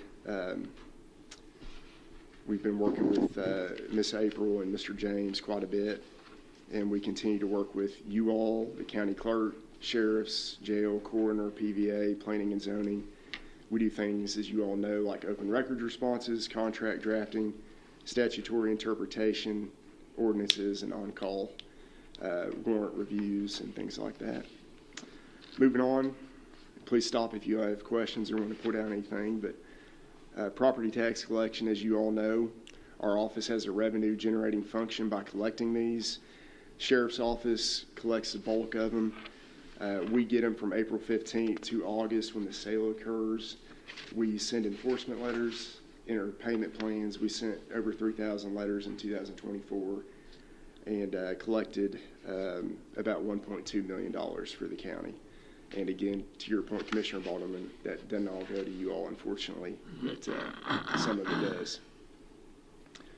On to prosecution in Let me ask you a question about yes, that. sir. You sometimes have trouble, the address of the delinquent tax, when you send a notice out, does it go to the person, or is there a lot of cases where there's a property owners and somewhere else and never sees the notice? That happens sometimes. The PVA is really good about updating their addresses, so we don't get it a whole lot, but every now and then we'll get one that doesn't get their tax bill, but they get our enforcement letter, and they'll call and say, hey, I didn't get it, and we actually work with the CFO and the Sheriff's Department, and if they get return postage, we will forgive the penalties and interest. It's not a major issue, though. I mean, it's not No, major. sir. I mean, it's okay. It hadn't been, no. I'm sure everybody whose name gets in the paper, they say, oh, I never got the notice. Yeah, that's right. I get Same calls thing. like that all the time. Yeah. 5 or 6 years ago, the legislature updated the statute, and now to get the deed recorded, you have to actually announce in the deed where the tax bill goes. So I think that's helped a lot. I didn't realize that. That's great. On to prosecution. Crime in McCracken County has remained, we saw a big jump in 2023, and since 2024, our case numbers have actually remained about the same. But in 2023, we saw a pretty big jump. Last year, we had 1,900 criminal cases, 5,400 traffic cases, 545 DUIs, 83 guardianships, and our dependency, neglect, and abuse cases in family court were at 220.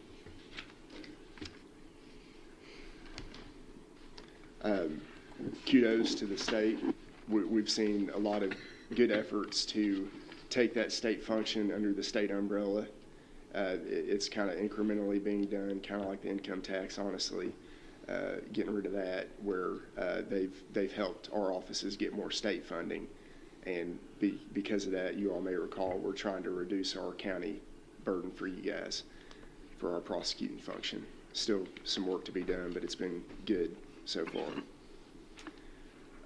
As you all know, you all actually were instrumental in kicking this off, giving us funding from Miss Parkhill, our Crossroads program. That's the alternative incarceration folded, and we had to start our own in our office, and it's been great.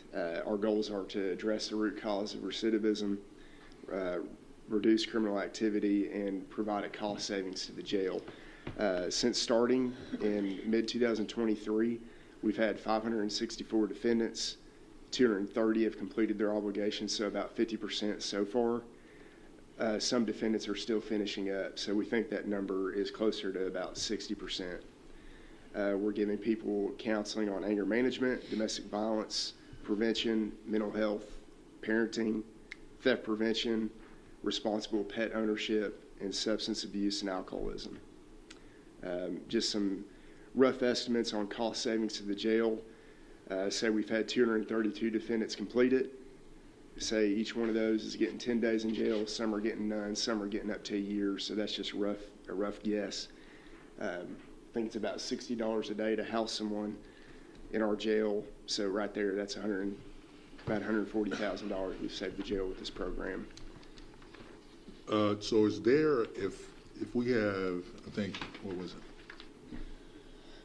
I don't know, 20 inmates in the jail,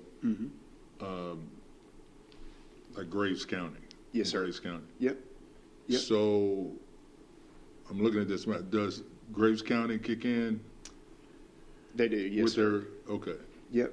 They have reciprocal agreements and kick in that. You guys aren't. You're bearing the upfront cost. So there is a cost technically, time value of money, right, that they do pay for those inmates. They're not paying $60 a day though. What are they? I'm not sure. I think it's in the 30. The state pays us about 35. Gotcha. Nobody is, even the federal government doesn't give us $60. Yeah. But I agree with you on the cost. Yep. Yeah, that's honestly been the most interesting policy topic since in my brief time, has been balancing. Everybody wants law and order, but everybody wants low taxes. And as you all know, jail costs is one of the highest tax burdens you have. So, which is it? Do you want your community safe, or do you want low taxes? You know, we try and strike that balance as best we can. That's why we do this program. Another key function of our office is child support collection. As you all know, so far this year we've collected $3,270,000 from non-custodial parents, people without custody of their child. Our benchmarks, as you'll see there, are pretty good, but we've got room to grow in child support collection and arrearages, but we're at those levels by the state on order establishment, paternity establishment, and we appreciate y'all. So what y'all do for funding for child support is you essentially front the money, and then it gets reimbursed from the federal government through the state. So it's a lot of red tape, but we appreciate what y'all do. Some counties do not have that, and they have to cut paychecks, and people have to skip out on things. So thank you for your support there. It takes a team of about 21 people to do our jobs. We've got 8 over at child support, 13 in the courthouse. We've got our victim advocates division, our main office. We especially appreciate the provision of office space you provide in the courthouse here. So thank you for what y'all do for our office. Y'all got any questions for me? I'd be happy to address them. Thank you, gentlemen. Thank you, Judge. All right. I appreciate it. Yes, sir. Steve Irvin, county projects update.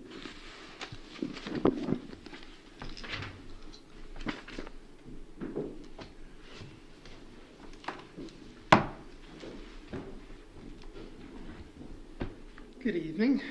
Good evening.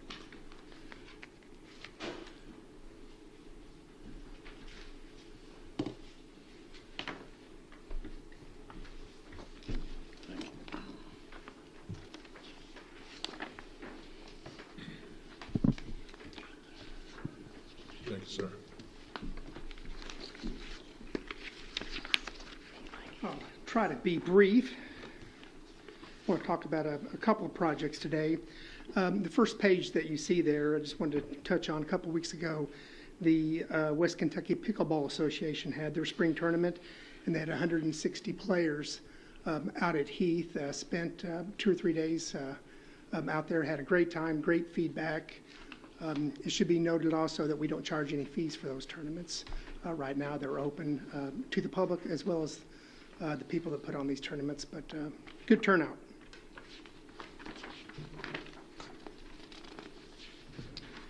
On the next page, you can see the last piece to the Land and Water Grant that was approved some years ago. The Greenway Trail shelters were finished up late winter. Since these pictures were taken, there has been some fill put in around those shelters, but all we have left to do is put in one bike rack, and that project will be completed. Was there any flooding in that area where those things were? I've not been out there since then, but I don't think so. Most of that drainage goes into Perkins Creek if there's an overflow. But as was spoken of earlier, we did the power poles along Leger Lane. There's 3 or 4 power poles that were broken down. Paducah Power repaired those, and there was some damage to our fencing that was installed along Leger Lane.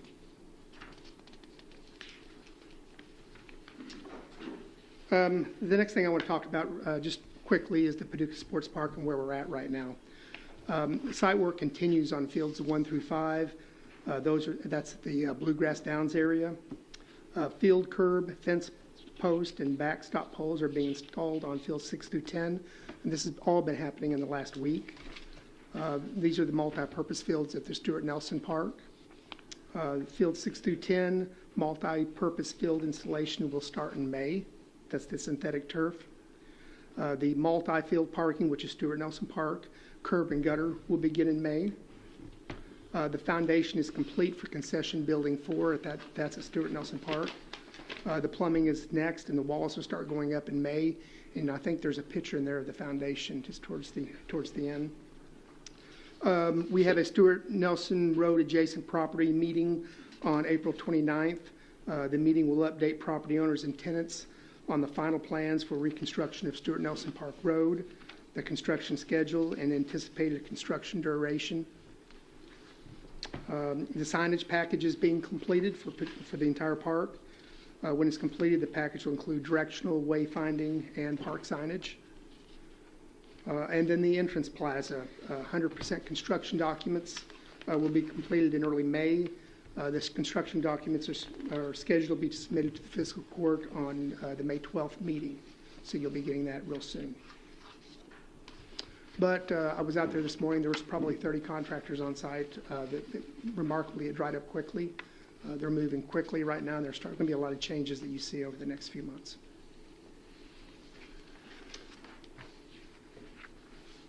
And our open dates, what? End of December. There'll be some punch list items, some cleanup items the first of next year. But we'll probably be opening up, typically March sometime of 2026. All right, so you gave that list. Both of the sections are starting in May. What did you say happened in May? I'm sorry? Your list of, what did you say they were, what was that? The concession building, the walls will be going up in May. The multi-purpose field installation on fields 6 through 10, and that is the area at Stuart Nelson Park will be happening in May. So they'll be really working early on in the Stuart Nelson Park side, and then moving over to. So the turf will go in May? Starting. Because right now, if you go out there, they're actually pouring the actual curbing for the outside of the turf, and they're actually installing the fencing that goes into it. After that, they come back into the field and eventually get to the turf installation, which will start probably into May. Wow. Are they already starting or working on tournaments for 2026? Yes, they have been. Yeah, Chaz has been very busy. I don't know how early they schedule those, but are there any that are at least penciled in? I'm sure there is. I don't have that list right now, but yes. And then we'll also start at some point here soon, starting to work on the groundbreaking of how that's going to look and who we want to invite. Anything? Yeah, I've got another question on the entrance area. Not groundbreaking. I mean ribbon cutting. Ribbon cutting, grand opening. I know they're working on the design for the entrance area. Is there any estimate of the construction time of that? Will that be ready by the end of the year, or will that be something that be delayed? Yes, right after we get the construction documents, we'll be working with A&K. So that can go pretty quick, and that could be done by December in too? conjunction. Oh, good, okay. Any other questions? All right, thanks, Steve. Thank you. 911 budget, Jeff Parker. Johnny's got that. Got the hardest job. I'm not even gonna tell you what. I'm not even gonna tell you what he said. Brother Bill. I brought the police chief with me.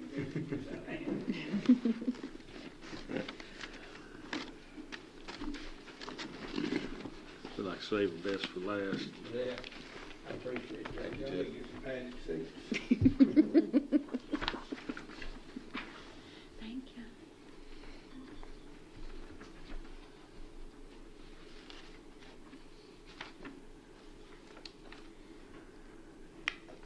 All right, Judge, Commissioners, thank you for having me. You're the new 911 chair. I am the new 911 chair. You're correct. I've got Chief Brian Laird with me. I want to first tell you that I've been working with the city on all these meetings and with the chief, Assistant Chief Anthony Copeland, and 911 Director Ariana Kitty, and all their finance people, and this has been one of the smoothest things I've been through. So hats off to them. They've done a great job, everybody that worked on it. The 911 board members are myself, Randy Warmoth, Bruce Watson, Mike Carnes, and Philip Madison. So I don't know if you know any of those guys, but they've all done excellent jobs. If you'll look on page 1, the 24-25 total budget was $3.8 million. You see how the funds were broken down. The county fund was 1.257, city 1.7. 911 fees were zero. The telephone tax, $195,000. Teletax for the county, that was city, county was $100. CMRS, which is your cell phone fees, $407,000. $40,000 from the county fire departments. They pay a true-up fee at the end of the year. Interest on your checking was $9,817. Grant funds, a little over $79,000. That's where you get your total expenses and your budget of $3.8 million. If you'll skip the shortfall and go to the back page, your new proposed budget will be 3.3, so it's almost $500,000 less than the previous year. How'd you do that? I didn't do it. I wish I could claim, and that question's come up before, but it was on expenditures, capital expenditures, correct, Chief? You want? Yes, sir. So happy to report that it's $500,000 less than what it was last year. We had a lot of one-time fees that were associated with the radio project, as well as some tower leases that we budgeted a certain amount based on what we thought they might be, and we were able to negotiate those tower leases to be cheaper. So we know what that true cost is for the next several years. And that's the main cause for the reduction. Well, anyhow, it was close to $500,000 less. So now if you'll turn back to that page we just come off of, you'll see the 25-26 proposed budget's 3.3. So your shortfall on your expenses from the fee that we've collected on your service fee to the taxpayers, you're going to be short about $466,000. So, Meaning we are, or the community? The community, the county and city. So that's $233,000 each. Now, if you'll look up the top of that page on 24 and 25 total budget, the county put in $1.257 million and the city $1.7 million. So there's a big difference in what you're going to be asked to put in now compared to what you put in last year. So you're going to save close to $1 million. The city's going to save $1.5 million. How much more revenue will there be? Because I know they gave a discount for like apartment owners. They got a certain percentage discount the first year. Is there any estimate of what the increased revenue will be when they pay 100% of their? We're hoping over the next year or 2 years, when all that washes out, Commissioner Bardman, that it'll come up and take care of quite a bit of that $466,000. So you think it'll break even? I don't know what's still out there. That's the $1 million question, or the $466,000 question. I mean, there's really no way to tell. I mean, we're in uncharted waters. We've never done anything like this, so And so that is trying to make sure everyone in the community is paying a user fee, because that's what a user fee is supposed to be, right? Correct. And that's a change in the ordinance that I guess the city either needs to make or is planning to make. I think in the future you'll see us looking at a lot of things like that. I mean, I think there's some stuff that was probably missed at some point. City, county, this is the first. I mean, it was we have 90 days to do a budget. I mean, it was really pushed through and hurried up. So to get this close, I think, is a remarkable job. So I really think it'll be less in the next year, and then the year following it'll even hopefully come down any more. You won't have any other big capital expenditures to cost you money.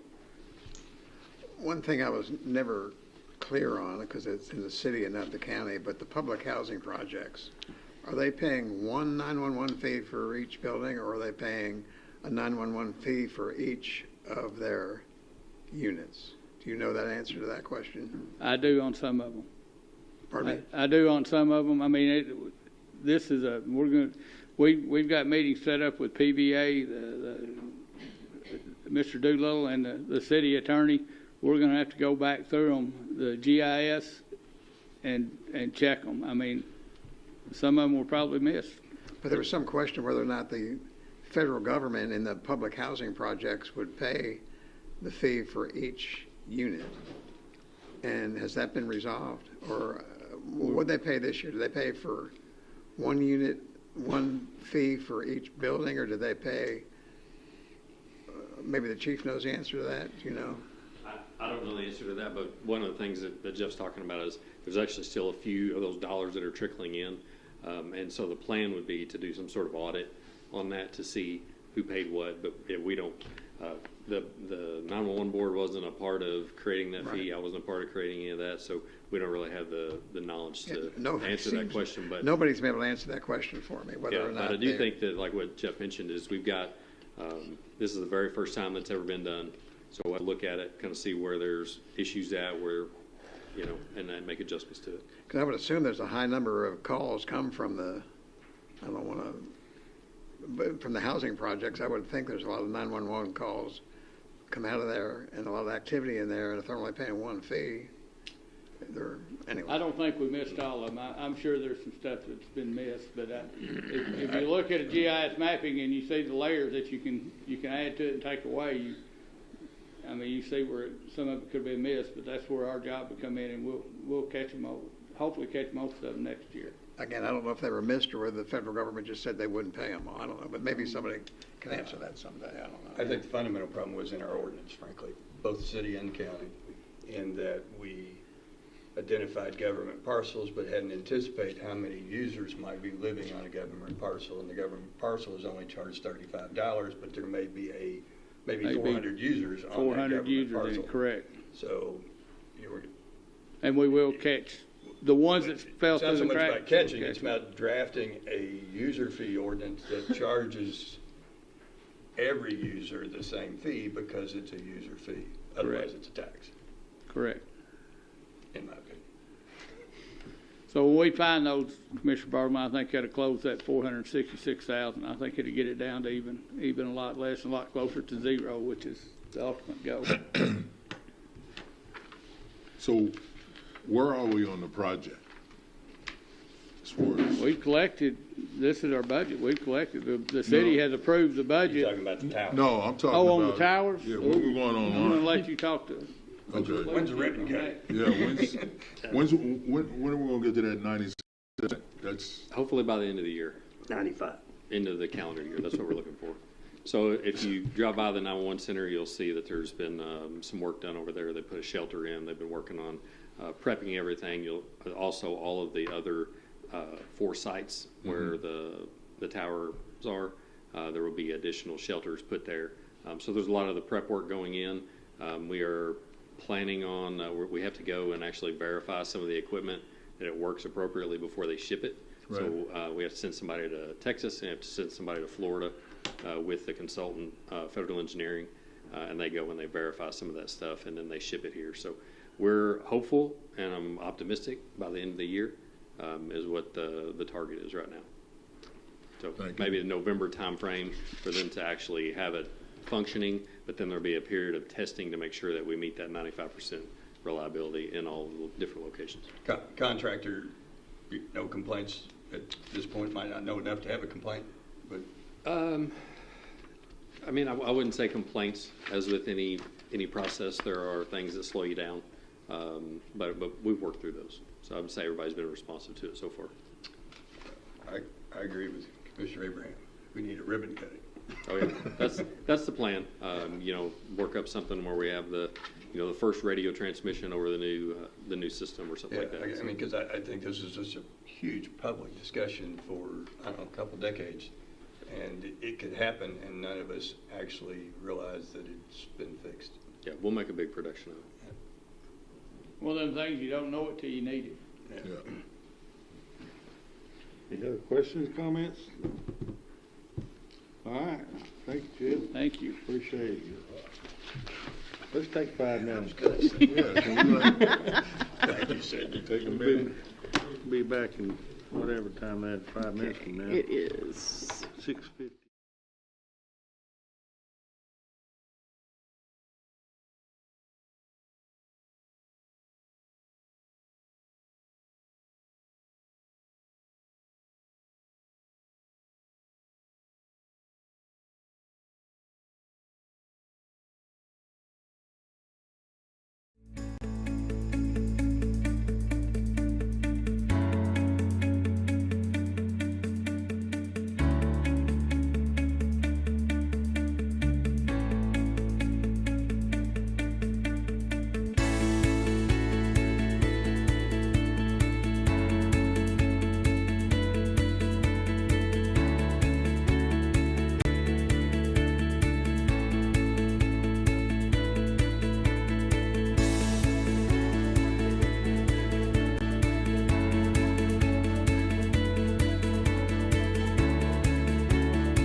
Board appointments.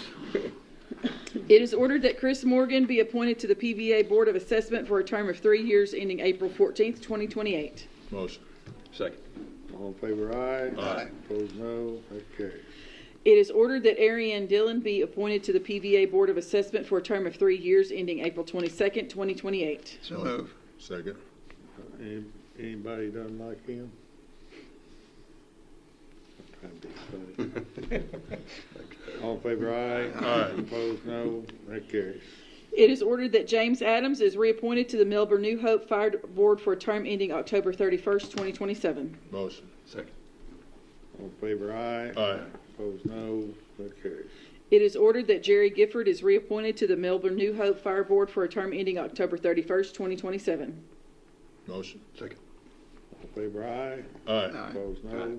That carries. It is ordered that Donald Powers is reappointed to the Melbourne New Hope Fire Board for a term ending October 31st, 2027. So move. Second. All in favor, aye. Aye. Opposed, no. That carries. It is ordered that Richard Grana be appointed to the PAD Economic Development Board for a term ending April 14th, 2028. Motion. Second. All in favor, aye. Aye. Opposed, no. That Aye. carries. It is ordered that Greg Grissom be reappointed to the IDA Board for a term ending March 31st, 2029. So move. Second. All in favor, aye. Aye. Opposed, no. That carries. It is ordered that Brock Tucker is appointed to the Sports Tourism Commission to fill the remainder of the term started by Sam Niehoff, which expires on August 26, 2026. Motion. Second. All in favor, aye. Aye. Opposed, no. That Aye. carries. It is ordered that Michelle Frank is appointed to the Sports Tourism Commission to fill a currently vacant term that will expire on August 26, 2027. So move. Second. All in favor, aye. Aye. Opposed, no. Who's she replacing? You know, It was the manager of Overlander downtown.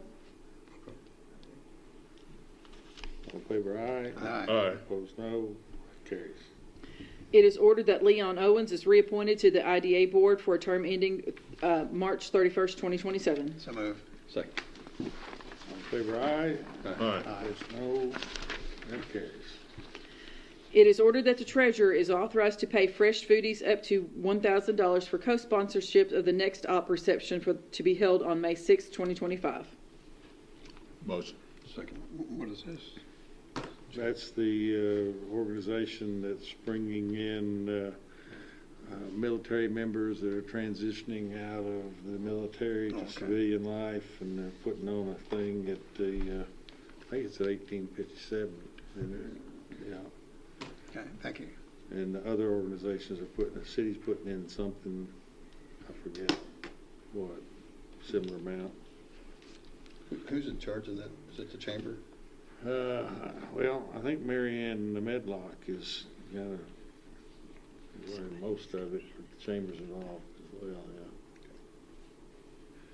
All in favor, aye. Aye. Opposed, no. That carries. It is ordered that the treasurer is authorized to pay Lifeline Ministries for silver sponsorship in the amount of $1,000 for the annual banquet. So move. Second. Is that a, is that a table? Is that something we'll Table attend? 8, isn't it? Yeah. Okay. You know, we put these things on. If you want to discuss, do more or less, we'll discuss it. These are the starting points.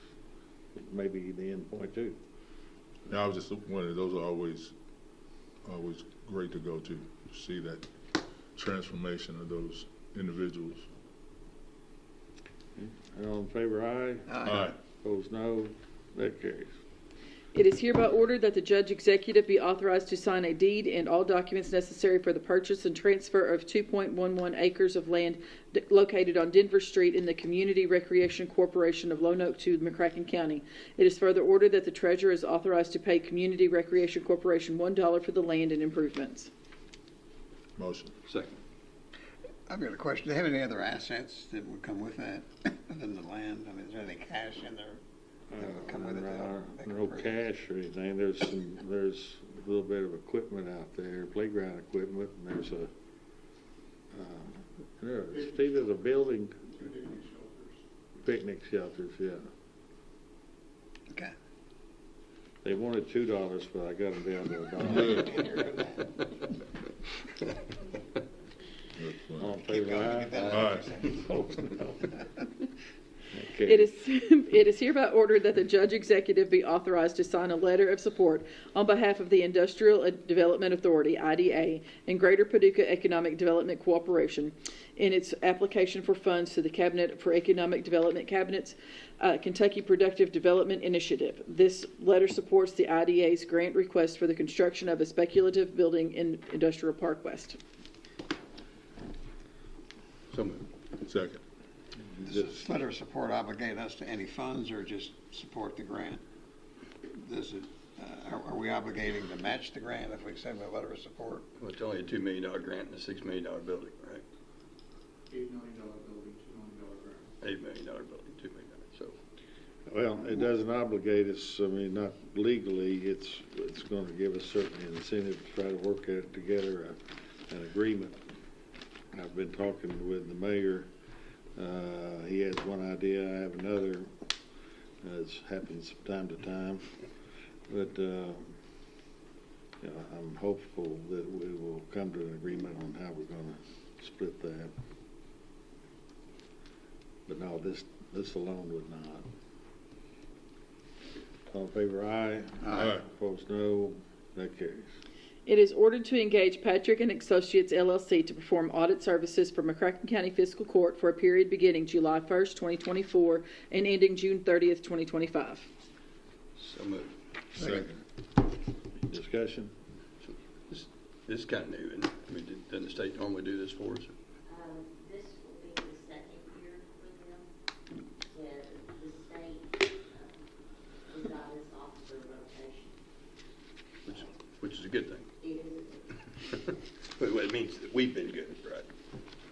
So we'll get on back on there eventually. Like that, not my local business. Really? So, They're out of,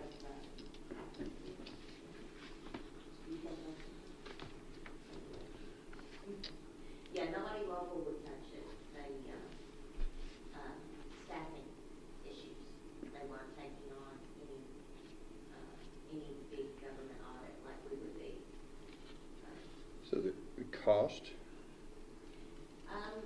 Currently, 45-ish. Did you say 45? What did the last one cost us when the state did it? You know, I think it was 42.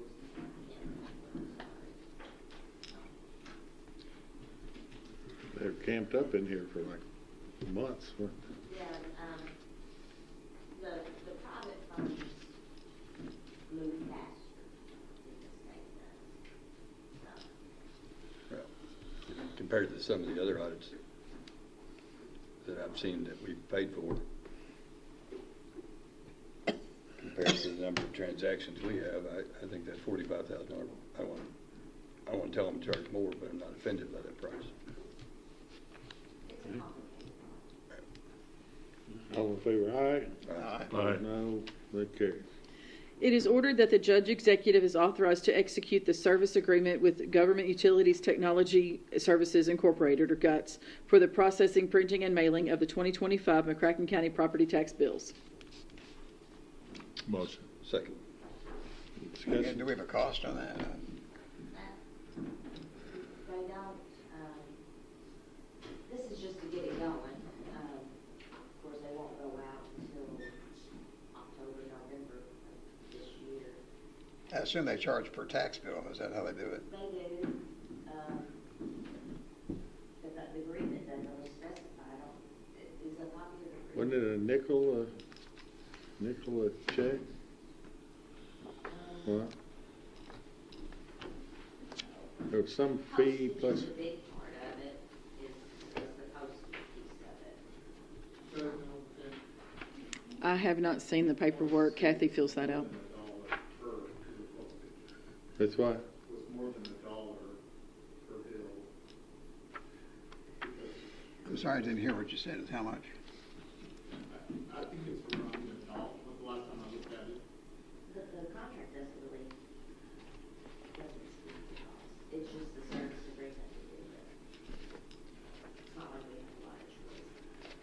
they pay the postage. Part of their fee includes Yeah, they're gonna. U.S. postage.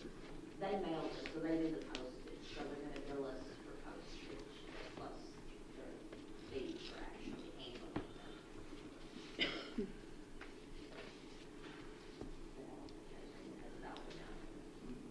I thought I heard or was told or saw that he got like a nickel a bill plus the postage. That put it. What is postage now? 70 something cents? I don't really mail it. About a little less. Do we need to wait to see that paperwork just so we're all know what it's? I mean, you won't, this is the beginning of it. This is the service agreement for them to do it. We won't see it until they know, how many bills we're sending out. So I don't believe they're gonna give us a cost. This is the same agreement we get every year. James, not very. This is just the initial, yes, we're going to contract with you, not somebody else kind of thing. But then we're obligating to whatever the fee is. I mean. We are, but I mean, I'm not sure there's a lot of shopping around to be done on this service. It's only girl today. Was this put out for bid or quotes, or how did you get the? Like what? Only girl today. Did they do it last year? They've done it for several years. Okay. Yes. Okay.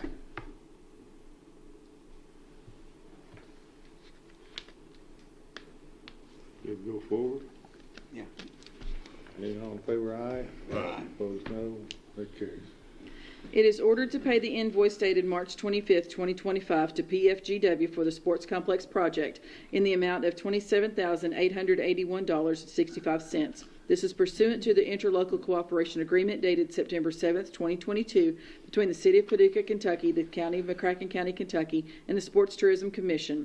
As per the interlocal agreement, the City of Paducah pays half of the invoice to McCracken County. Motion. Second. Any discussion?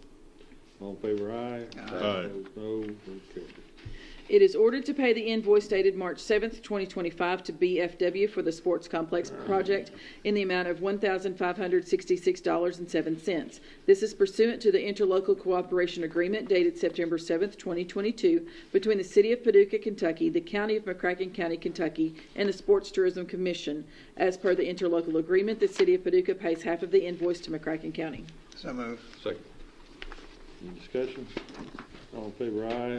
Aye. Opposed, no. That carries. It is ordered to approve the March 2025 transient room tax in the amount of $304,627.09 to be dispersed as follows. Paducah CVB, $90,033.62.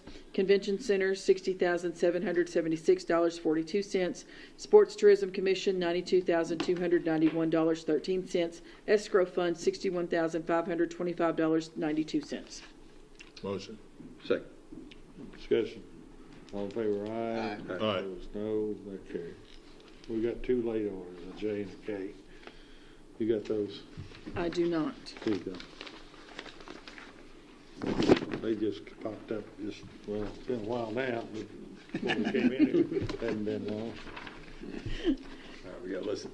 Okay, late orders, J. It is ordered effective 4/15/2025. Christopher Blakely be hired as a deputy jailer at a rate of $19.86 per hour, less statutory deductions, all of which are subject to further order of the court. His rate of pay reflects experience and a 15-cent shift differential for afternoon shift. So moved. Second. Discussion. All in favor, aye? Aye. Opposed, no. That carries. It is ordered to accept the resignation of part-time deputy jailer Keaton Leak effective March 21st, 2025. So moved. Second. Discussion. All in favor, aye? Aye. Opposed, no. That carries. Second reading on ordinance. It is hereby ordered that pursuant to KRS Chapter 67, the second reading of ordinance number 2025-04 shall be conducted in summary format as follows. Commonwealth of Kentucky, McCracken County Fiscal Court Ordinance Number 2025-04, an ordinance amending the McCracken County subdivision regulations as set forth in McCracken County Ordinance 2019-08 as amended by making revisions to the sections regarding final plat approval and the fee schedule. Summary. The present ordinance revises the McCracken County subdivision regulations by amending and revising 2 sections. First, the final plat approval section is amended pertaining to self-funded developer certifications. Further, it is amended by requiring curbs and gutters and sidewalks within developments and removing the ability of the Planning Commission to waive them.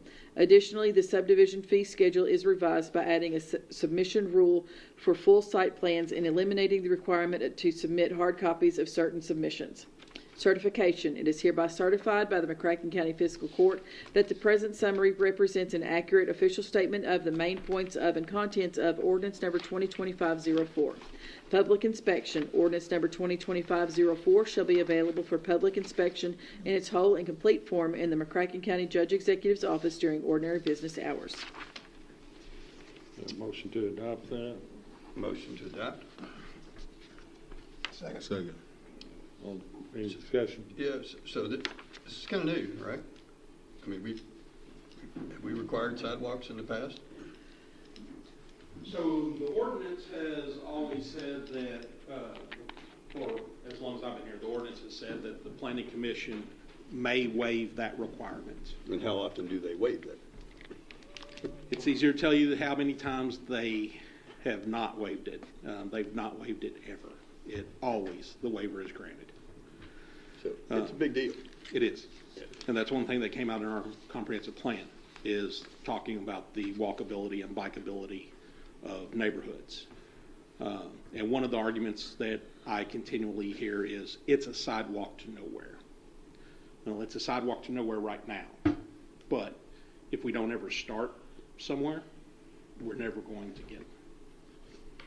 So, but it does allow existing subdivisions that if they have been developed without sidewalks, that any future phase could still, this way you have some conformity in a subdivision itself.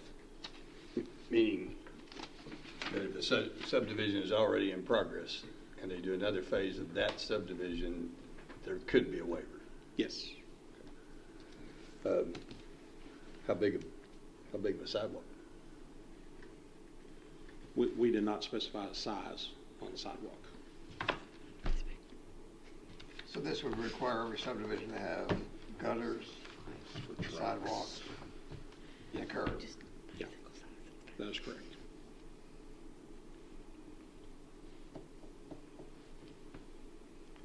So if it removes the planning commission's ability to waive, is there any other body that could waive it? Not the way the ordinance is set up. Planning commission is the final say. Yes. What was the input from developers on this? Was there? They don't like it. That means they've got to spend more money up front.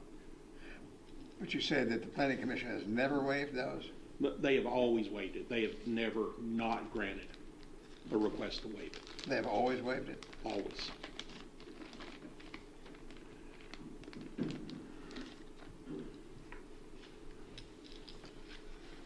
I'd like to add some illustration to this. So the particular rule has varied a little bit over the years. It used to be very much written the way this is presented, and the Planning Commission still waived it. Because at the public hearing, there's a public hearing requirement. Who shows up at the public hearing? Well, none of the people own the lots in the subdivision. It's just the developer. The developers, nobody likes sidewalks. Nobody wants sidewalks, because that's a cost to the developer. But remember, many of these same developers, they do develop in the city. City got tougher on sidewalks, I want to say, Steve, 15 years ago, perhaps, something like that, and have been using the same operator, the same methods in the same subdivisions for years without serious complaint or inconvenience, or I won't develop because this has become too costly. That's not the case. There are subdivisions that have been developed in McCracken County where a lot right now will cost you $100,000. So it can't be that significant of an issue to the developer. In subdivisions where there are sidewalks, we don't get complaints from residents that say, I wish there wasn't a sidewalk here, that's creating some problem for me. The flexibility that is in this ordinance is the size of the sidewalk. The city's pretty rigid. It's 5 feet. It always has to be 5 feet. As you travel around the Commonwealth and you look at different communities, there's obviously different standards for sidewalks. So that discretion is largely going to be vested with the county engineer, because they'll become ultimately responsible for the long-term maintenance of the facility as the sidewalk will end up in the public right-of-way. We know we're not going to require sidewalks on both sides of the street. That won't be necessary. The city doesn't do that. We won't have any particular need to do that either.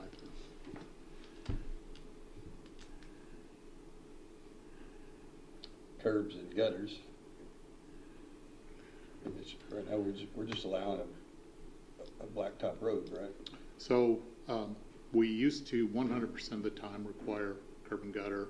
That has gotten away from us a little bit as well. We added some flexibility to that, and there frankly doesn't need to be. Again, that's a cost that we're just not capturing at the appropriate stage of development, because once it gets built and we release that final plat, there's absolutely zero chance later anybody's going to come back later and add those things in.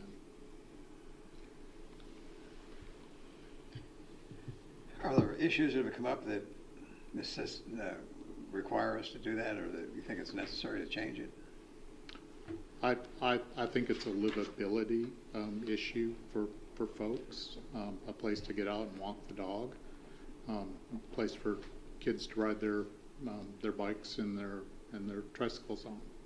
So if we were to later adopt a subdivision road as a county road, is a curb and a gutter requirement for that adoption? Yes, absolutely, because that's a required improvement in the ordinance. And that we see that happening a lot. But we see that request a lot of folks who don't qualify for county road but wish they had. So the curb and gutter is potentially going to be a good thing for them later on. Yes, but not to chase that one. That again is a policy that I wish that hasn't been strict enough over time, where there was actually no authority at any point in time. Well, I shouldn't say that. For there to be for the provision of a private road, because when the developer would convince the planning commissions passed to do that, it was not for some purpose other than to avoid costs. Years later, they end up on our doorstep saying, "I pay taxes, and this private road out here is a mess. I need someone to come and pay for it." So if you'll recall, we reviewed a bunch of those at sort of the beginning of your term. We took over one that was previously a private road. It was not the intent to be private. It was private because of a bankruptcy that occurred as the subdivision was being built, and you guys elected to take that one in. What was the name of the subdivision? Joshua's something. Yeah, Out by Silos. My district in Silos. No, that's not Joshua's. No, it's not. It's that one out by the Silos. What's it called? I can't remember. I can't remember. I can't remember. The one I can think is the one in Lonoke that we did not accept. Right, and there were some we just did not accept them. So it's a bit of a complicated landscape out there. All right. All right, who's this capture? All right. Let's say Farmer A has a son and they're going to subdivide a lot, and his son is going to build a house, and they're going to build a road. Is this going to capture him? No, it's a minor subdivision. Okay. It'd have to be over 5 lots. Okay. It'd have to be over 5 lots, and it would have to require construction of a new road. I liken this improvement to what's happened in roads over time. Once upon a time, McCracken County, all required you to do was the road base. Just gravel it. We'll take care of it from that point. later that didn't prove to be the smartest or best strategy. The county implemented a set of road standards. Those road standards have, over time, have become increasingly deeper. We become less able to perform replacement services. So back when I came into the county years and years ago, we could buy blacktop for $7 a ton, pretty much let the developer get by with anything. As those numbers are completely no longer available to us, and blacktop is an expensive service, we require the depth of the gravel to be deeper. We require engineering and testing to make sure that facility is going to hold up over time. That has come at some developers have grumbled to us about that, but this is the same thing they've had to do in the city. It's the same thing they would have to do in other communities. We lagged other communities in terms of what our improvement requirements were. It hasn't hurt development in those areas. It won't hurt development here. Anything else? I guess the bottom line is that if we require this, then the cost of a lot will go up $5,000 rather than. Oh, I don't even know if you're talking $5,000. So this is waiving this. So if you got a family or not a person in this subdivision, and there's no curbs, there's no gutters, well, isn't that kind of like a quality of life thing? I think it is. I mean, so when Greg occasionally asked me to go and say something before planning commission or some other zoning board does training, they sometimes, I've noticed over the last 30 years, they think their job is to help developers. That's not actually your job. Your job is to protect the land asset that we call McCracken County. There's only one. We only get one shot at doing this, and your job actually is to try to strike the balance between getting the highest quality, most valuable creation of the most valuable subdivision you can make, at the same time being reasonable. So the real question is, are we being reasonable? And compared to all the other large counties in the state, we're more than reasonable. In fact, we would still be considered light in our application of our rules and requirements. yeah, I would like curbs and gutters. You know, if I was going to buy, can you put that in there, brother? Can you? I mean, it's going to rain. You know. And I guess this takes away their ability to waive, which is probably a favor to them. Yeah, it's a I think so. Burden that we put on them that really is a little unfair. I remember when I was on my first tour, there wasn't, they had no option to waive. There wasn't authorization in the ordinance for them to do it, but they'd do it anyway. They'd approve the subdivision without the improvements. And then, so later, and I'm not exactly sure at what point in history it was, they were given the authority to do that, and I think we've seen with very few exceptions, do we have developers volunteer their way into extra improvements. They typically won't do it for understandable reasons. And I keep referring back to our comprehensive plan that we just adopted. We spent a lot of time and money on that, and one of the comments that we got the most was people wanted that interconnectivity, that walkability and bikeability, and sidewalks are how you get that. Did the Planning Commission recommend this? Did they have a position on it? Yes, so in the subdivision regulations, they are not required to go to the Planning Commission. We do it as a courtesy. Their feedback was they did not like it, but they did ask that we at least allow where existing subdivisions, any new phase would be allowed to be developed like the prior. They did ask for us to at least consider that. so as not to spring a new cost on a developer in the middle of the development. Yeah.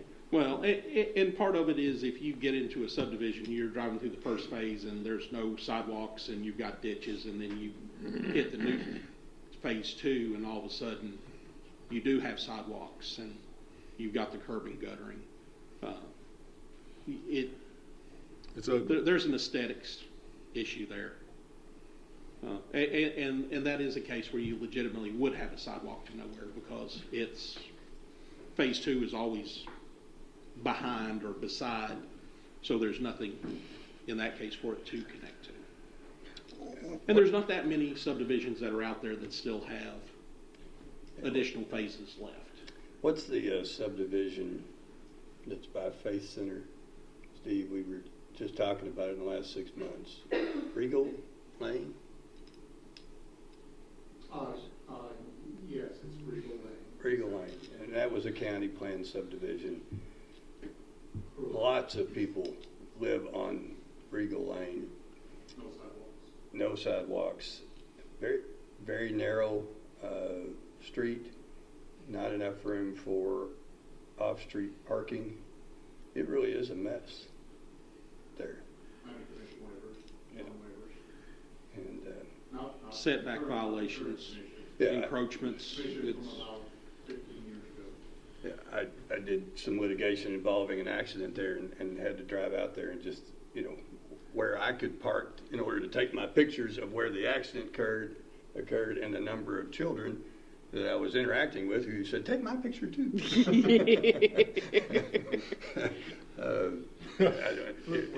a man. Yeah, it was. Give me a card. So, I mean, it ends up being a real problem if it's not developed right. What if we required curbs and gutters but gave a waiver on the sidewalks? I would guess that would be the most expensive part of the construction, wouldn't it? Would the sidewalks be? You end up on both sides of the road.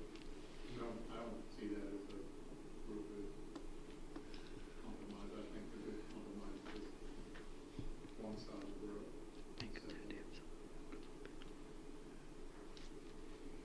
I agree, and that way we do maintain that connectivity that everybody told us they wanted. The citizens tell us they want it. The developers tell us they don't.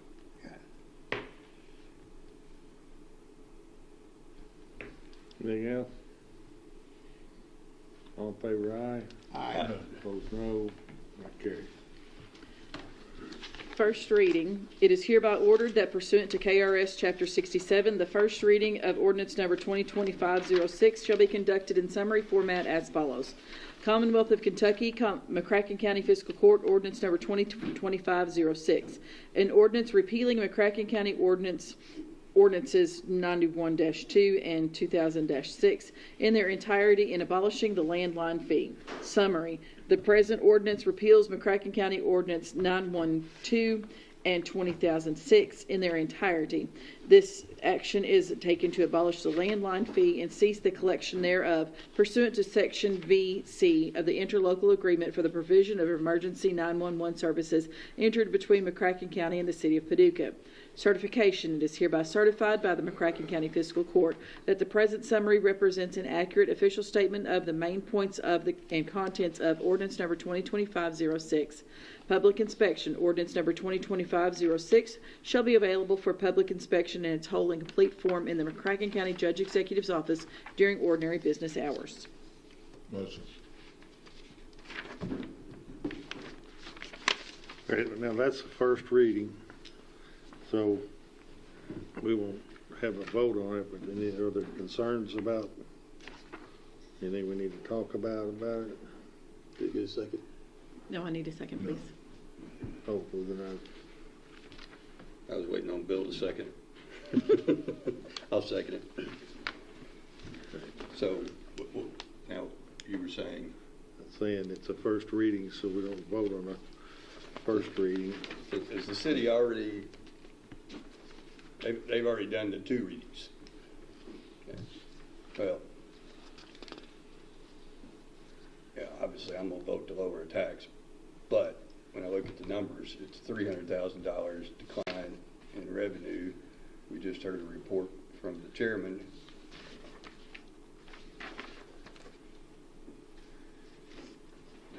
The 24-25 budget is 3.8. They're hoping that that's going to go down. Seems early, but I'm going to vote for it because I'm not going to be the only guy that doesn't vote for it, but it seems early. And the city's already done it, right? So we kind of don't really have a choice. We'll be back on for a second reading in 2 weeks, and if we need to, I guess that's one reason we just need to hear if there's any concerns, we can look further at it. But we're only 100,000 and 300,000, and I don't think the city's going to reenact that, so it's going to happen. Also, the interlocal agreement that you It didn't say when, though. did not. Now, I read those things. All right, so we'll have it on for a second reading then next meeting. We got no need for an executive session. Y'all want to stick around? We're done already? You did say executive session, or don't need? Don't. Okay, good. Is there a motion to adjourn? Well, don't we have that personnel thing to talk about? What? Just messing with You need to go in there and talk to yourself about it. Go in there. We can go. I need some motions and seconds, please, because I'm going home. I move to adjourn. Richard seconded. Second. All right. All in favor, aye. Aye. We're gone. See you tomorrow morning at 8:30.